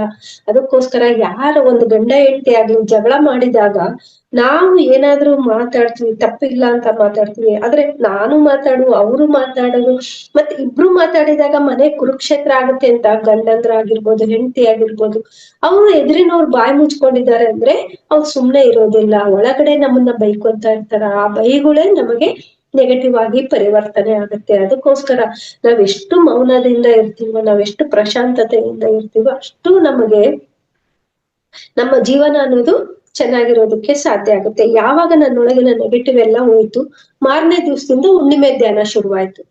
ಆ ಹುಣ್ಣಿಮೆ ಧ್ಯಾನ ಅಂತಂದ್ರೆಗಿನ ರಾತ್ರಿ ಎಲ್ಲ ಧ್ಯಾನ, ಹಗಲೊತ್ತು ಧ್ಯಾನ. ನಾವು ಹುಣ್ಣಿಮೆ ನೋಡಿಲ್ಲ, ಏನು ನೋಡಿಲ್ಲ. ಆ ಸಾರ್ ಹೇಳಿದ್ರು ಬೆಂಗಳೂರಿಗೆ ಹೋಗ್ರಿ ಅಂತ, ಮಾರನೇ ದಿವಸನೇ ನಾವು ಹೋಗ್ಬಿಟ್ಟಿವಿ. ಆ ಹುಣ್ಣಿಮೆ ಧ್ಯಾನ 1 ಗಂಟೆ ಧ್ಯಾನ ಮಾಡಿದ್ರೆ 3 ಗಂಟೆ ಎನರ್ಜಿ, 3 ತಾಸು ಮಾಡಿದ್ರೆ 3 3 9, 9 3 27 ಅಂತದ್ರಲ್ಲಿ ನಾನು ದಿವಸ 15 ಗಂಟೆ ಧ್ಯಾನ ಮಾಡ್ತಿದ್ದೆ. ರಾತ್ರಿ ಎಲ್ಲ ಬಾಗ್ಲು ಓಪನ್ ಇರುತ್ತೆ, ಒಂದ್ ಸ್ವಲ್ಪ ಹೊತ್ತು ಕೂತ್ಕೊಳ್ಳೋದು ಧ್ಯಾನಕ್ಕೆ, ನಂತರ 1-2 ತಾಸು ರೆಸ್ಟ್ ಮಾಡೋದು, ಮತ್ತೆ ಧ್ಯಾನ ಮಾಡೋದು, ಹಗಲೊತ್ತು 5-6 ತಾಸು ಧ್ಯಾನ ಮಾಡೋದು. ಆ ರೀತಿ ಧ್ಯಾನ ಮಾಡಿದಾಗ ನನಗೆ ಒಂದು 15 ಗಂಟೆಗಳಷ್ಟು ಧ್ಯಾನದ ಶಕ್ತಿ ಸಿಕ್ಕಿದಾಗ ಅವಾಗ 3 ದಿವಸದ ನಡುವೆ 405 ಗಂಟೆಗಳ ಕಾಲ ಎನರ್ಜಿ ಬಂತು. ನೋಡ್ರಿ, 3 ದಿವಸದೊಳಗೆ ಅಂದ್ರೆ 1 ವರ್ಷಕ್ಕೆ 1 ವರ್ಷ ಪೂರ್ತಿ ನಾವು ದಿನಕ್ಕೆ ಗಂಟೆ ಧ್ಯಾನ ಮಾಡಿದ್ರು ಇನ್ನ 360 ಗಂಟೆಗಳಾಗ್ತಾವ. ಇನ್ನೂ ಎಕ್ಸ್ಟ್ರಾ 65 ಗಂಟೆಗಳು ಜಾಸ್ತಿ ಆಯ್ತು. ಅಂತದ್ರಲ್ಲಿ 3 ದಿವಸದಲ್ಲೇ ನನ್ಗೆ ಅಷ್ಟು ಎನರ್ಜಿ ಬಂದಾಗ ಮಾರನೇ ದಿವಸದಿಂದನೇ ನನ್ನಲ್ಲಿ ಬದಲಾವಣೆ, ನ್ಯಾಚುರಲ್ ಹಸುವು. ಅಷ್ಟು 10 ವರ್ಷದ ತನಕನೂ ಅಷ್ಟು ಬಿಸಿಯನ್ನ ಒಂದ್ ಸ್ವಲ್ಪ ಊಟ ಮಾಡ್ತಿದ್ನಿ ಅಂದ್ರೆ, ಯಾವಾಗ ಆಯುರ್ವೇದ ಮೆಡಿಸನ್ನು ಇಲ್ಲಾಂದ್ರೆ ಹೋಮಿಯೋಪತಿ ಮೆಡಿಸನ್ನು ತಗೊಳ್ತಾನೆ ಇದ್ದೆ. ಅದರ ಪ್ರಭಾವದಿಂದ ಒಂದು ಸ್ವಲ್ಪ ಹಸುವಾಗ್ತಿತ್ತು ಅಷ್ಟೇ ಆಗ್ಲಿ, ನನ್ಗೆ ನ್ಯಾಚುರಲ್ ಹಸು ಅನ್ನೋದೇ ಇರ್ಲಿಲ್ಲ. ಆಗ 3 ದಿವಸ ಕಳೆಯೋದ್ರಲ್ಲಿ ನನ್ಗೆ ನ್ಯಾಚುರಲ್ ಹಸುವಾಯ್ತು. 3 ದಿವಸನು ಬೆಳಗ್ಗೆ ಅಂದ್ರೆ ನನ್ಗೆ ತುಂಬಾ ಲೂಸ್ ಮೋಷನ್ ಆಗ್ತಿತ್ತು ಪಿರಮಿಡಿಗೆ ಹೋದಾಗ. ಆದ್ರೆ ಅಲ್ಲಿ ಏನು ತೊಂದ್ರೆ ಆಗ್ಲಿಲ್ಲ. ಬೆಳಗ್ಗೆ 6 ಗಂಟೆಗೆ ಇನ್ನ ಧ್ಯಾನ ಮುಗಿದಾಗ ಅವಾಗ ಒಂದ್ ಸ್ವಲ್ಪ ಟಾಯ್ಲೆಟ್ ಬಂದಂಗ ಆಗ್ತಾ ಇತ್ತು ಆಗ್ಲಿ, ಆದ್ರೆ ಅಲ್ಲಿ ಯಾವ್ದೇ ಪ್ರಾಬ್ಲಮ್ ಅನ್ನೋದು ಆಗ್ಲಿಲ್ಲ. ಅವಾಗ ಅವತ್ತ ರಾತ್ರಿ 3 ದಿವಸ ಹುಣ್ಣಿಮೆ ಕಳೆದ್ಮೇಲೆ ರಾತ್ರಿ ನನ್ಗೆ ಹಾಗಲಕಾಯಿ ಪಲ್ಯ ತಿನ್ಬೇಕಂತ ಅನಿಸ್ತು. ಆದ್ರೆ ಅಲ್ಲೇ ಹಾಗಲಕಾಯಿ ಪಲ್ಯ ಮಾಡ್ಯಾರಂತ ನನಗ್ ಗೊತ್ತಿಲ್ಲ. ನಮ್ಮ ಅಮ್ಮಂಗ್ ಕೇಳಿದ್ರೆ ಹೌದು ಅಲ್ಲಿ ಹಾಗಲಕಾಯಿ ಪಲ್ಯ ಮಾಡಿದ್ದಾರೆ ಅಂತ ಹೇಳಿದ್ರು. ಸರಿ ಅಂತ ಹೇಳಿ ತಗೊಂಡ್ ಬರ್ತೀವಿ ಅಂತ ಹೇಳಿದ್ರು. ಅವ್ರು ತಗೊಂಡ್ ಬರ್ತೀವಿ ಅಂತ ಹೇಳಿದಾರೆ, ಆದ್ರೆ ಹಾಗಲಕಾಯಿಗೆ ಎಣ್ಣೆ ಜಾಸ್ತಿ ಹಾಕಿ ಫ್ರೈ ಮಾಡಿರ್ತಾರ. ನನ್ಗೆ ಅಂತ ಪದಾರ್ಥಗಳನ್ನ 10 ವರ್ಷದಿಂದ ತಿಂದಿಲ್ಲ. ಇವತ್ತು ಸಡನ್ ಆಗಿ ಅದನ್ನ ತಿಂದು ಬಿಟ್ರೆ ನನ್ಗೆ ಜೀರ್ಣ ಆಗುತ್ತೋ ಇಲ್ಲೋ ಅಂತ ನನ್ಗೆ ತುಂಬಾ ಭಯ ಆಯ್ತು. ಆದ್ರೂನು ತಿನ್ಬೇಕಂತ ಅನಿಸ್ತಾ ಇತ್ತು. ಸರಿ ಅಂತ ಅನ್ಕೊಂಡು ತಿಂದು ಬಿಟ್ಟಿನಿ. ಬೆಳಗ್ಗೆ ನನ್ಗೆ ತುಂಬಾ ಭಯ, ಏನ್ ಮತ್ತೆ ತೊಂದ್ರೆ ಆಗುತ್ತೆ ಅಂತ. ಆದ್ರೆ ಬೆಳಗ್ಗೆ ಅಷ್ಟೊತ್ತಿಗೆ ನನ್ಗೆ ಯಾವ್ದೇ ತೊಂದ್ರೆ ಇಲ್ದಂಗೆ ಎಲ್ಲಾ ನಾರ್ಮಲ್ ಆಗಿದೆ ಅಂತ ಅನಿಸ್ತು. ಮತ್ತೆ ಹಸು ಚೆನ್ನಾಗೆ ಆಗ್ತಾ ಇತ್ತು. ಅವಾಗ ಇದು ಪಿರಮಿಡ್ ಅಲ್ಲಿ ನಾನು ಧ್ಯಾನ ಮಾಡಿದ್ದಕ್ಕೆ ನನಗೆ ಎಷ್ಟೋ ಶಕ್ತಿ ಬಂದಿದೆ, ತಿಂದಿದ್ದೂನು ಜೀರ್ಣ ಆಗಿದೆ, ನನ್ನಲ್ಲಿ ಬದಲಾವಣೆ ಆಗಿದೆ ಅಂತ ಅನ್ಕೊಂಡು ಒಂದ್ ದಿವ್ಸ ಇಡ್ಲಿ ತಿಂದೆ, ಒಂದ್ ದಿವ್ಸ ದೋಸೆ ತಿಂದೆ, ಒಂದ್ ದಿವ್ಸ ಪೂರಿ ತಿಂದೆ, ನಂತರ ಇನ್ನೊಂದ್ ದಿವ್ಸ ಮಿರ್ಚಿ ಸಹಿತ ತಿಂದೆ. ಆದ್ರೆ ಒಳಗಿನ ಮೆಣಸಿನ್ಕಾಯಿ ತಿಂದಿಲ್ಲ. ಇಡ್ಲಿ ದೋಸೆ ಎಲ್ಲ ಸಕ್ಕರೆ ಹಚ್ಕೊಂಡೆ ತಿಂದೆ, ಖಾರ ತಿಂದಿಲ್ಲ. ಆದ್ರೆ ಕೊನೆಗೆ 1 ದಿವ್ಸ 2 ದಿವ್ಸ ಅಲ್ಲಿ ಮಾಡಿರುವಂತ ಸಾಂಬಾರ್ನಲ್ಲಿರುವ ತರಕಾರಿಗಳನ್ನ ತಿಂದೆ. ಯಾಕಂದ್ರೆ ನನ್ ಮಕ್ಳು ಏನಾದ್ರು ತರಕಾರಿಗಳನ್ನ ಬಿಟ್ರೆ ಅದಕ್ಕೆ ಉಪ್ಪು ಹುಳಿ ಎಲ್ಲ ಹತ್ತಿರ್ತತಲ್ಲ, ಖಾರ ಅಷ್ಟು ನನ್ಗೆ ಜೀರ್ಣ ಆಗ್ತಿದ್ದಿಲ್ಲ, ಮತ್ತೆ ನನ್ಗೆ ತೊಂದ್ರೆ ಆಗ್ತಿತ್ತು. ಅದಕ್ಕೆ ಅದನ್ನ ಬೇಗ ಅದನ್ನೆಲ್ಲಿ ನಾನ್ ಬಾಯಲ್ಲಿ ಇಟ್ಕೊಂತೀನಿ ಅಂತ ಅನ್ಕೊಂಡು ಅದ್ರೊಳಗ ತಟ್ಟೆನಾಗ ನೀರ್ ಹಾಕ್ಬಿಡ್ತಿದ್ದೆ ಮೊದ್ಲು. ಅಂದ್ರೆ ಅಷ್ಟು ನಂದು ಬಹಳ ಡೆಲಿಕೇಟ್ ಇತ್ತು ಜೀರ್ಣ ವ್ಯವಸ್ಥೆ. ನಂತರ ಅವರು ಆಯುರ್ವೇದ ಮೆಡಿಸಿನ್ ತಗೊಂಡಾಗನು ಡಾಕ್ಟರ್ ಹೇಳಿದ್ರು, ತುಂಬಾ ಇನ್ಮೇಲೆ ನೀನು ಹಸಿ ಖಾರ ತಿನ್ಬಾರ್ದು, ಉಪ್ಪಿನಕಾಯಿಗಳು ತಿನ್ಬಾರ್ದು, ಖಾರ ಜಾಸ್ತಿ ತಿನ್ಬಾರ್ದು ಅಂತ ಹೇಳಿದ್ರು. ಆದ್ರೆ ಇವಾಗ ನಾನು ಒಂದ್ ಸ್ವಲ್ಪ ಸ್ವಲ್ಪ ಉಪ್ಪಿನಕಾಯಿ ಆದ್ರೆ ಒಂದು 2 ತಿಂಗಳಿಗಾಗ್ಲಿ, ತಿಂಗಳಿಗೆ ಒಂದ್ಸರಿ ಆ ರೀತಿ ತಿಂತೀನಿ. ಹಸಿ ಮೆಣಸಿನ್ಕಾಯಿ ಸಹಿತ ಸಪ್ಪಗೆ ಇರೋ ಬ್ಯಾಡಗಿ ಮೆಣಸಿನ್ಕಾಯಿ ಅಂತ ಬರುತ್ತೆ ಸಪ್ಪನು, ಅಂತದ್ದು ಮಾತ್ರ 1-2 ಹಾಕೊಂಡ್ ತಿಂತೀನಿ. ಒಣ ಖಾರನು ಬಹಳ ಸ್ವಲ್ಪ, ಎಷ್ಟು ಕಡಿಮೆ ಖಾರ ತಿಂದ್ರೆ ಅಷ್ಟು ಒಳ್ಳೇದು ನನ್ನ ಜೀರ್ಣ ಶಕ್ತಿಗೆ. ಆ ರೀತಿ ತಿಂದಾಗ ನನ್ಗೆ ಯಾವ್ದೇ ಪ್ರಾಬ್ಲಮ್ ಆಗಲ್ಲ. ಮತ್ತೆ ಹೊರಗಡೆ ಪದಾರ್ಥಗಳು ತಿಂದಾಗ ತೊಂದ್ರೆ ಆಗುತ್ತೆ, ಯಾಕೆಂದ್ರೆ ಅಲ್ಲಿ ಆ ಪಾತ್ರೆಗಳು ಶುದ್ಧಿ ಇರೋದಿಲ್ಲ, ಅಲ್ಲಿ ಮಾಡುವವರು ಶುದ್ಧಿ ಇರೋದಿಲ್ಲ, ಯಾರು ನಾನ್ ವೆಜ್ ತಿಂತಾ ಇರ್ತಾರೋ, ಯಾರು ಅಡಿಗೆ ಮಾಡ್ತಾರೋ ಗೊತ್ತಾಗಲ್ಲ. ಅದಕ್ಕೆ ಇಷ್ಟು ದಿವ್ಸ ನನ್ಗೆ ಮತ್ತೆ ಆರಾಮ ಆದ್ಮೇಲೆ ಸಹಿತ ಸಂಪೂರ್ಣವಾಗಿ ಆರಾಮಾಗೋದಕ್ಕೆ ನನಗೆ ಇಷ್ಟು ದಿನಗಳು ಆಯ್ತು. ಯಾವ್ದೇ ಫಂಕ್ಷನ್ ಅಲ್ಲಿ ಹೋದ್ರುನು ಊಟ ಮಾಡಬಾರ್ದು ಅನ್ನೋದು ನನಗೆ ಇವಾಗ ಗೊತ್ತಾಯ್ತು. 2012 ನಾನು ಪಿರಮಿಡ್ಗೆ ಹೋಗಿದ್ದು. ಆಗ ಅಲ್ಲಿ ಅಷ್ಟೆಲ್ಲ ತಿಂದು ಬಂದೆ. ಇನ್ನೂ ಅಲ್ಲೇ 41 ದಿವಸ ಕಂಟಿನ್ಯೂ ಇದ್ದು ಬಿಡಮ್ಮ, ತುಂಬಾ ಆರಾಮಾಗುತ್ತೆ ಅಂತ ಹೇಳಿದ್ರು. ಆದ್ರೆ ನನ್ ಮಗಳು ಯಾಕೋ ಒಪ್ಲಿಲ್ಲ, ವಾಪಸ್ ಬಂದ್ವಿ. ಯಾವಾಗ ನಾನು ವಾಪಸ್ ಯಾಕೆ ಬಂದೆ ಅಂದ್ರೆ ನನಗೆ ಯಾವ್ದೇ ಜ್ಞಾನ ಗೊತ್ತಿದ್ದಿಲ್ಲ. ಅದಕ್ಕೋಸ್ಕರ ಬಂದ ನಂತರ ಸಹಿತ, ಪಿರಮಿಡ್ ಇಂದ ಬಂದ ನಂತರನು ನನಗೆ ಯಾವಾಗ ಧ್ಯಾನಕ್ಕೆ ಕೂತ್ರುನು ಅಷ್ಟು ಧ್ಯಾನದ ಎನರ್ಜಿ ಬರ್ತಾ ಇತ್ತು, 6 ತಿಂಗಳು ತನಕ ಆ ಎನರ್ಜಿ. ಆದ್ರೆ ನಾವು ಪಿರಮಿಡ್ ಅಲ್ಲಿ ಧ್ಯಾನ ಮಾಡಕ್ಕೆ ನಮ್ಗೆ ಸಮಯ ಸಿಗುತ್ತೆ, ಮನೆಯಲ್ಲಿ ನಮ್ಗೆ ಅಷ್ಟು ಸಮಯ ಸಿಗೋದಿಲ್ಲ. ಯಾಕೆ ಅಂತಂದ್ರೆ ಮನೆಗ್ ಬಂದಿವಂದ್ರೆ ಕೆಲ್ಸಗಳು ಇರುತ್ತೆ, ಬೆಳಗ್ಗೆ ಟಿಫನ್ ಮಾಡೋದು, ಮಧ್ಯಾಹ್ನ ಅಡಿಗೆ ಮಾಡೋದು. ಇಲ್ಲಿ ಮನೆಗ್ ಬಂದ್ಮೇಲೆ ಸಹಿತ ನಾನು ದಿನಾ 3 ತಾಸು 4 ತಾಸು ಧ್ಯಾನ ಮಾಡ್ತಿದ್ದೆ. ಟಿಫನ್ ಮಾಡ್ಬೇಕು, ಧ್ಯಾನ ಮಾಡ್ಬೇಕು, ಊಟ ಮಾಡ್ಬೇಕು, ಧ್ಯಾನ ಮಾಡ್ಬೇಕು. ರಾತ್ರಿ ಊಟ ಮಾಡಿದ್ಮೇಲೆನು ಧ್ಯಾನ ಮಾಡಿದ್ರೆ ಮಾತ್ರ ನನಗೆ ತಿಂದಿರೋ ಆಹಾರ ಜೀರ್ಣ ಆಗ್ತಿತ್ತು. ಅಲ್ಲಿ ಏನ್ ಇಡ್ಲಿ ದೋಸೆ ತಿಂದಿನಿ, ಆದ್ರೆ ಮನೆಗ್ ಬಂದ ನಂತರ ಮತ್ತೆ ಅದನ್ನ ಯಾವ್ದು ತಿಂದಿಲ್ಲ. ಮತ್ತೆ ಮನೆಗ್ ಬಂದ್ಮೇಲೆ ನನ್ನ ಆಹಾರನೇ ತಿಂತಿದ್ದೆ, ಯಾಕಂದ್ರೆ ಅದು ಪಿರಮಿಡ್ ಅಲ್ಲಿ ಧ್ಯಾನ ಮಾಡಿದಾಗ ಅದು ಜೀರ್ಣ ಆಗ್ತಿತ್ತು. ಮನೆಗ್ ಬಂದಾಗ ಮತ್ತೆ ನನಗೆ ಅದು ಜೀರ್ಣ ಆಗ್ತಾ ಇರ್ಲಿಲ್ಲ. ಅವಾಗ ಧ್ಯಾನ ಮಹಾಚಕ್ರ ಹೈದ್ರಾಬಾದ್ ಅಲ್ಲಿ ಇದೆ ಅಂತ ಗೊತ್ತಾಯ್ತು. ಅಂದ್ರೆ ನನ್ಗೆ ಮೊದಲಿಂದನೂ ಎಲ್ಲೆಲ್ಲಿ ನಡೀತಾ ಇದೆ ಅನ್ನೋದು ಗೊತ್ತಾಗ್ತಾ ಇತ್ತು. ಆದ್ರೆ 10 ವರ್ಷ ಅನಾರೋಗ್ಯದಿಂದ ನನ್ಗೆ ನಡಿಯಕ್ ಆಗ್ತಾ ಇರ್ಲಿಲ್ಲ, ಅಲ್ಲಿ ಯಾವ ಪದಾರ್ಥ ತಿನ್ನಕ್ ಆಗಲ್ಲ, ತೊಂದ್ರೆ ಆಗುತ್ತೆ ಅಂತ ನಾನು ಎಲ್ಲೂ ಹೋಗಿರ್ಲಿಲ್ಲ. ಇನ್ನು ಆ ಸರಿ ನನ್ಗೆ ಎಷ್ಟೋ ಬದಲಾವಣೆ ನನ್ನ ಶರೀರದಲ್ಲಿ, ಜೀರ್ಣ ಶಕ್ತಿಯಲ್ಲಿ ಬದಲಾವಣೆ ಆಗಿದ್ದಾಗ ಈ ಸರಿ ಹೋಗ್ಬೇಕು ಅಂತ ಅಲ್ಲಿ 10 ದಿವಸ ಇದ್ದಾಗ, ಫಸ್ಟ್ನೇ ವರ್ಷ ನಾನು ಸಪ್ಪನ ಪಲ್ಯಗಳನ್ನ, ಅಂದ್ರೆ ಕೊಬ್ಬರಿ ಪುಡಿ ಆಗಿರ್ಬೋದು, ಒಂದು ಬೆಂಡೆಕಾಯಿ ಕರ್ಕೊಂಡು, ಮೆಂತೆ ಪಲ್ಯ ಚೆನ್ನಾಗಿ ಫ್ರೈ ಮಾಡ್ಕೊಂಡು, ಆ ರೀತಿ ಪುಡಿಗಳು ಸಪ್ಪನು ತಗೊಂಡು ನಾನು ಹೋಗಿದ್ದೆ. ನಂತರ ನಮ್ ತಂಗಿ ಬಂದಾಗ ಆಕಿ ಒಂದ್ ಸ್ವಲ್ಪ ತಗೊಂಡ್ ಬಂದ್ಲು. ನಂತರ ನಮ್ ತಮ್ಮನ ಹೆಂಡತಿ ಬಂದಾಗ ಆಕಿನೂ ಒಂದ್ ಸ್ವಲ್ಪ ತಗೊಂಡ್ ಬಂದ್ಲು. ನಮ್ ತಮ್ಮನ ಹೆಂಡತಿ ತಗೊಂಡ್ ಬಂದಾಗ ಪತ್ರಿಜಿ ಸಾರು ಆ ಡಬ್ಬಿ ಮೇಲೆ ಕೈ ಇಟ್ರಂತ. ಅಂದ್ರೆ ಆ ಅವರ ಎನರ್ಜಿಯನ್ನ ಆ ಆಹಾರ ಪದಾರ್ಥದ ಮೂಲಕ ನನಗೆ ಕಳಿಸಿದ್ದು. ನೋಡ್ರಿ, ನಾನ್ ಧ್ಯಾನ ಮಾಡಿದೀನಿ, ನಾನ್ ಬದುಕಿದೀನಿ ಅಂದ್ರೆ ಬಹಳ ತಪ್ಪಾಗ್ತೈತಿ. ಯಾಕಂತಂದ್ರೆ ಇದು ಪತ್ರಿಜಿ ಸಾರು ನನ್ನನ್ನ ಬದುಕಿಸ್ಕೊಂಡಿದ್ದಕ್ಕೆ ಮಾತ್ರ ನಾನು ಇಲ್ಲಿ ಉಳಿದಿರೋದಕ್ಕೆ ಸಾಧ್ಯ ಆಗಿದೆ. ಫಸ್ಟ್ನೇ ವರ್ಷ ಆ ರೀತಿ ಆಯ್ತು. 2ನೇ ವರ್ಷ ಸ್ವಲ್ಪ ಸ್ವಲ್ಪ ಪುಡಿಗಳು ತಗೊಂಡೋಗಿದ್ದೆ, ಆದ್ರೆ ಒಣ ಖಾರ ಹಾಕಿದ್ದು ಮಾತ್ರ ಒಂದು ಸ್ವಲ್ಪ ಪಪ್ಪು ಸಾಂಬಾರು ಆ ರೀತಿ ತಿಂತಾ ಇದ್ದೆ. ಆದ್ರೆ 3ನೇ ವರ್ಷ 1-2 ಪುಡಿ ತಗೊಂಡೋದೆ, ಅಲ್ಲಿ ಏನು ತಿಂದೇ ಇಲ್ಲ. ಪುಡಿ ಸಹಿತ ಒಂದ್ ದಿವ್ಸನೂ ಹಾಕೊಂಡಿಲ್ಲ. ಅಲ್ಲಿ ಮಾಡಿರುವ ಉಪ್ಪಿಟ್ಟಿನಲ್ಲಿ ಹಸಿಮೆಣಸಿನ್ಕಾಯಿ ಏನ್ ಹಾಕಿದ್ರು ಹಸಿಮೆಣಸಿನ್ಕಾಯಿ ತಿನ್ಲಾರ್ದ ಆರ್ಸಿಟ್ಟು ಉಪ್ಪಿಟ್ಟು ತಿಂದಿನಿ. ನಂತರ ಊಟನೂ ಎಲ್ಲ ಮಾಡಿದೀನಿ, ಹಸಿ ಖಾರ ಹಾಕಿದ್ದು ತಿಂದಿಲ್ಲ. ಆದ್ರೆ ರಾತ್ರಿ ಮಾತ್ರ ಮೆಣಸಿನ ಸಾರು ಊಟ ಮಾಡೀನಿ. ಮೆಣಸಿನ ಸಾರು ತುಂಬಾ ಖಾರ ಇರುತ್ತೆ, ಅಷ್ಟೂನು ನನ್ಗೆ ಜೀರ್ಣ ಆಯ್ತು. ಅವಾಗ 3 ವರ್ಷ ಕಳೆದ ನಂತರ ಮನೆಗೆ ಬಂದ್ಮೇಲೆ ಮತ್ತೆ ಸ್ವಲ್ಪ ಸ್ವಲ್ಪ ಇಡ್ಲಿಗಳು, ದೋಸೆಗಳು ಆ ರೀತಿಯಾಗಿ ತಿಂದ್ಕೊಂಡು ನನಗೆ ನನ್ನ ಒಂದು ಆರೋಗ್ಯ ಸ್ಥಿತಿಯನ್ನ ಸಂಪೂರ್ಣವಾಗಿ ಗುಣಪಡಿಸ್ಕೊಂಡೆ. ಯಾವಾಗ ಧ್ಯಾನ ಮಹಾಚಕ್ರಗಳಿಗೆ ಹೋಗಿದ್ನೆ ಆಗ 3 ತಾಸು ನಾವು ಕಂಟಿನ್ಯೂ ಧ್ಯಾನ ಮಾಡುವಾಗ ನಮ್ಮ ಶರೀರದಲ್ಲಿ ಆಸ್ಟ್ರಲ್ ಆಪರೇಷನ್ಗಳು ಆಗ್ತವ. ಆ ರೀತಿಯಾಗಿ ನನಗೆ ಒಂದು 3-4 ಆಪರೇಷನ್ಗಳು ಆಗ್ಯವ. ನೋಡ್ರಿ, ಒಂದು ಹಾಸ್ಟೆಲ್ ಆಗಿ ಆಪರೇಷನ್ಗಳು ಆದಾಗ ಯಾವ್ದೇ ಆಸ್ಪತ್ರೆಗೆ ಅಡ್ಮಿಟ್ ಆಗೋದಿರೋದಿಲ್ಲ, ದುಡ್ಡು ಖರ್ಚಿರೋದಿಲ್ಲ, ರೆಸ್ಟ್ ಅನ್ನೋದಿರೋದಿಲ್ಲ. ನಾವು ರೆಸ್ಟ್ ಮಾಡಿದಾಗ ಮತ್ತೆ ನಮ್ಗೆ ಇನ್ನೊಬ್ರು ಹೆಲ್ಪಿಗೆ ಮಾಡೋದಕ್ಕೆ ಇನ್ನೊಬ್ರು ಬರ್ಬೇಕಾಗುತ್ತೆ.